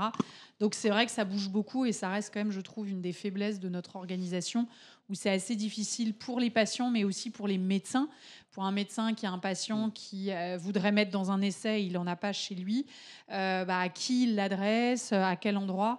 Et c'est vrai que là-dessus, on a encore des efforts à faire. C'est une petite gymnastique aussi pour nous, en gros, en permanence, de prendre des nouveaux essais pour justement avoir toujours quelque chose à offrir, que ça soit aux patients ou aux urologues de ville aussi qui nous les adressent. Ça arrive souvent. Il y a un dernier point, je crois qu'il faut bien présenter aux patients, c'est les problèmes de critères d'inclusion qui sont parfois très stricts. Et c'est normal, pour faire de la science de façon rigoureuse, il faut être strict dans sa méthodologie. Mais parfois, le nombre d'instillations de BCG reçues par le patient, ou même le timing, le délai écoulé depuis la dernière installation font que le patient rentre dans la case, mais ne répond pas aux critères d'inclusion et donc ne peut pas se voir proposer l'essai. C'est vrai que ça peut provoquer beaucoup de déception. On essaye parfois de les bouger un petit peu en fonction de l'impact qu'on peut avoir sur l'essai, de notre position en gros dans la prise de décision. Moi, il y a un essai par exemple où il y avait là récemment un délai entre la résection et le début du traitement de 2 mois. Et forcément, du coup, ça, c'est prohibitif pour quelqu'un qui vient de l'extérieur, qui a été opéré ailleurs. Parce que le temps qu'il soit envoyé, qu'on le voit, qu'on lui explique l'essai, qu'il signe un consentement, qu'on fasse les bilans et qu'on commence, c'est impossible. Et donc ça, là, on s'est battu. C'est une étude qui s'appelle FIDIA. Et donc, ils vont changer ce délai de 2 à 3 mois, ce qui est beaucoup plus classique, disons. Mais on n'a pas toujours l'impact. Hein. Est-ce que vous avez des questions? Oui, j'en ai 2. Est-ce qu'il y a de l'espoir de voir des essais cliniques pour les patients qui sont en situation bas grade, très récidivants, pour lesquels on a parlé de la désescalade tout à l'heure?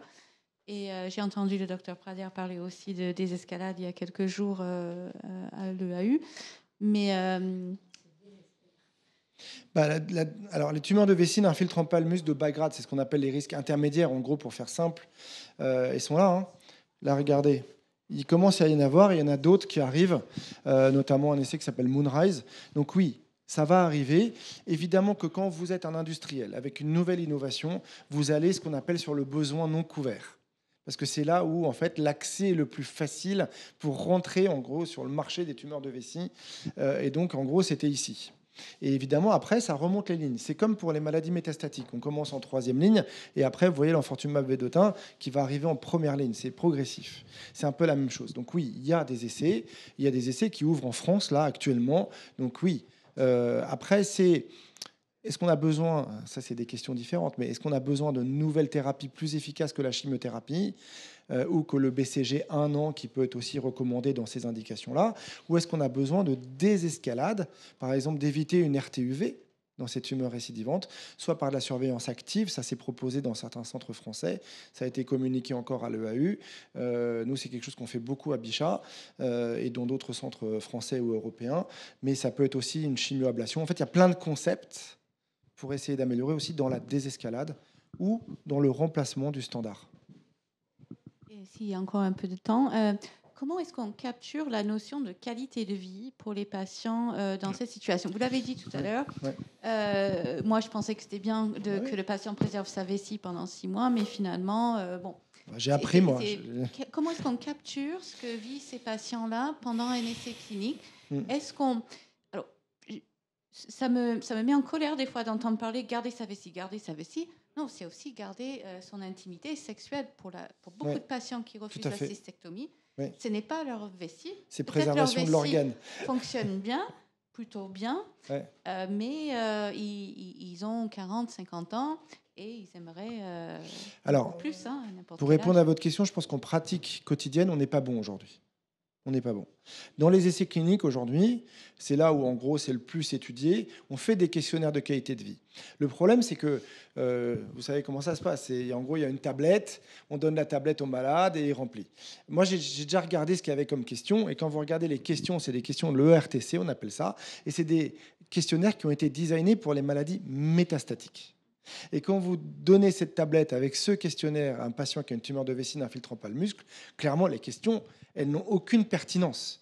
Alors peut-être qu'il va falloir que nous, on s'attelle à essayer de faire des questionnaires qui soient adaptés à cette indication thérapeutique, qui n'est pas du tout la même que les maladies métastatiques, parce que ce n'est pas les mêmes problématiques. Mais aujourd'hui, effectivement, on remplit des questionnaires qui sont probablement inutiles. Même les questionnaires qu'on reçoit quand on est en essai clinique... Oui, c'est ça. Franchement, à chaque fois, ça me fait rire, quoi. Mais bien sûr. À chaque fois, avez-vous des, je sais pas moi, comment vivez-vous la maladie, ce genre de choses, ou alors est-ce que le fait de pas trouver de toilette rapidement, j'ai plus de vessie, m'en fous. Mais voilà, ils ont ces questions des fois, je leur marque pas à adapté. Côté. Pas de vessie. Mais voilà. Non, mais c'est exactement ça. Et alors, ce qu'il faut comprendre aussi, que toute cette partie un peu qualité de vie, ce qu'ils appellent aussi patient reported outcomes, c'est-à-dire les critères remplis par les malades, ça a été aussi demandé par les autorités. Et du coup, quelque part, aujourd'hui, on coche la case du on le fait. Mais est-ce qu'on le fait de manière qualitative? Ça, aujourd'hui, personne ne le contrôle, ça. Est-ce que vous avez d'autres questions? Sur le chat, il n'y en a pas. Eh bien, On est pile à l'heure. Merci encore à tous les orateurs de leurs excellentes présentations. Je pense que leur qualité pédagogique ne vous aura pas échappé. Et grâce à ça, que vous pourrez revoir d'ailleurs en replay sur le site Eurofrance, vous pourrez retrouver toutes ces informations extrêmement riches que vous avez eues tout au cours de cette journée. Donc un grand merci à nos experts d'avoir fait ce grand effort de pédagogie. Merci bien sûr à Conservesi France pour son soutien et l'organisation de cet événement. Et du coup, je vous propose d'avoir le dernier mot, Laurie, si vous le voulez bien.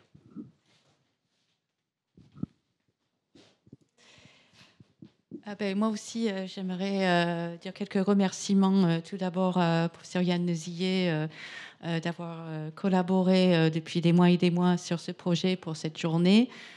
Sans parler de toute l'équipe autour qu'on ne voit pas aujourd'hui dans la salle, Doriane, Alexandra et beaucoup d'autres, je ne peux pas tous les nommer.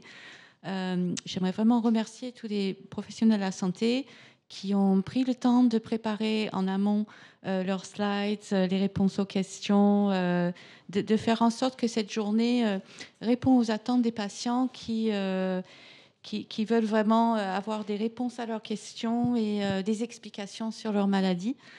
Il ne faut pas oublier non plus de remercier les partenaires industriels sans qui ce ne serait pas du tout possible d'organiser ce genre de session d'information. Voilà, pour les patients. J'aimerais remercier aussi tous les patients et aidants qui nous ont rejoints aujourd'hui en présentiel, mais aussi ceux qui sont là en visio à nous regarder. J'aimerais remercier les personnes qui ont voyagé de loin, ceux qui nous rejoignent en visio, même d'autres pays en dehors de la France. Je vous salue tous et je vous remercie de votre intérêt pour cette journée très symbolique pour lancer le mois de sensibilisation au cancer de la vessie. On se trouve à la Maison de l'Urologie, entouré des experts en cancer de la vessie. Et ça a vraiment été une journée très enrichissante. Merci à tous.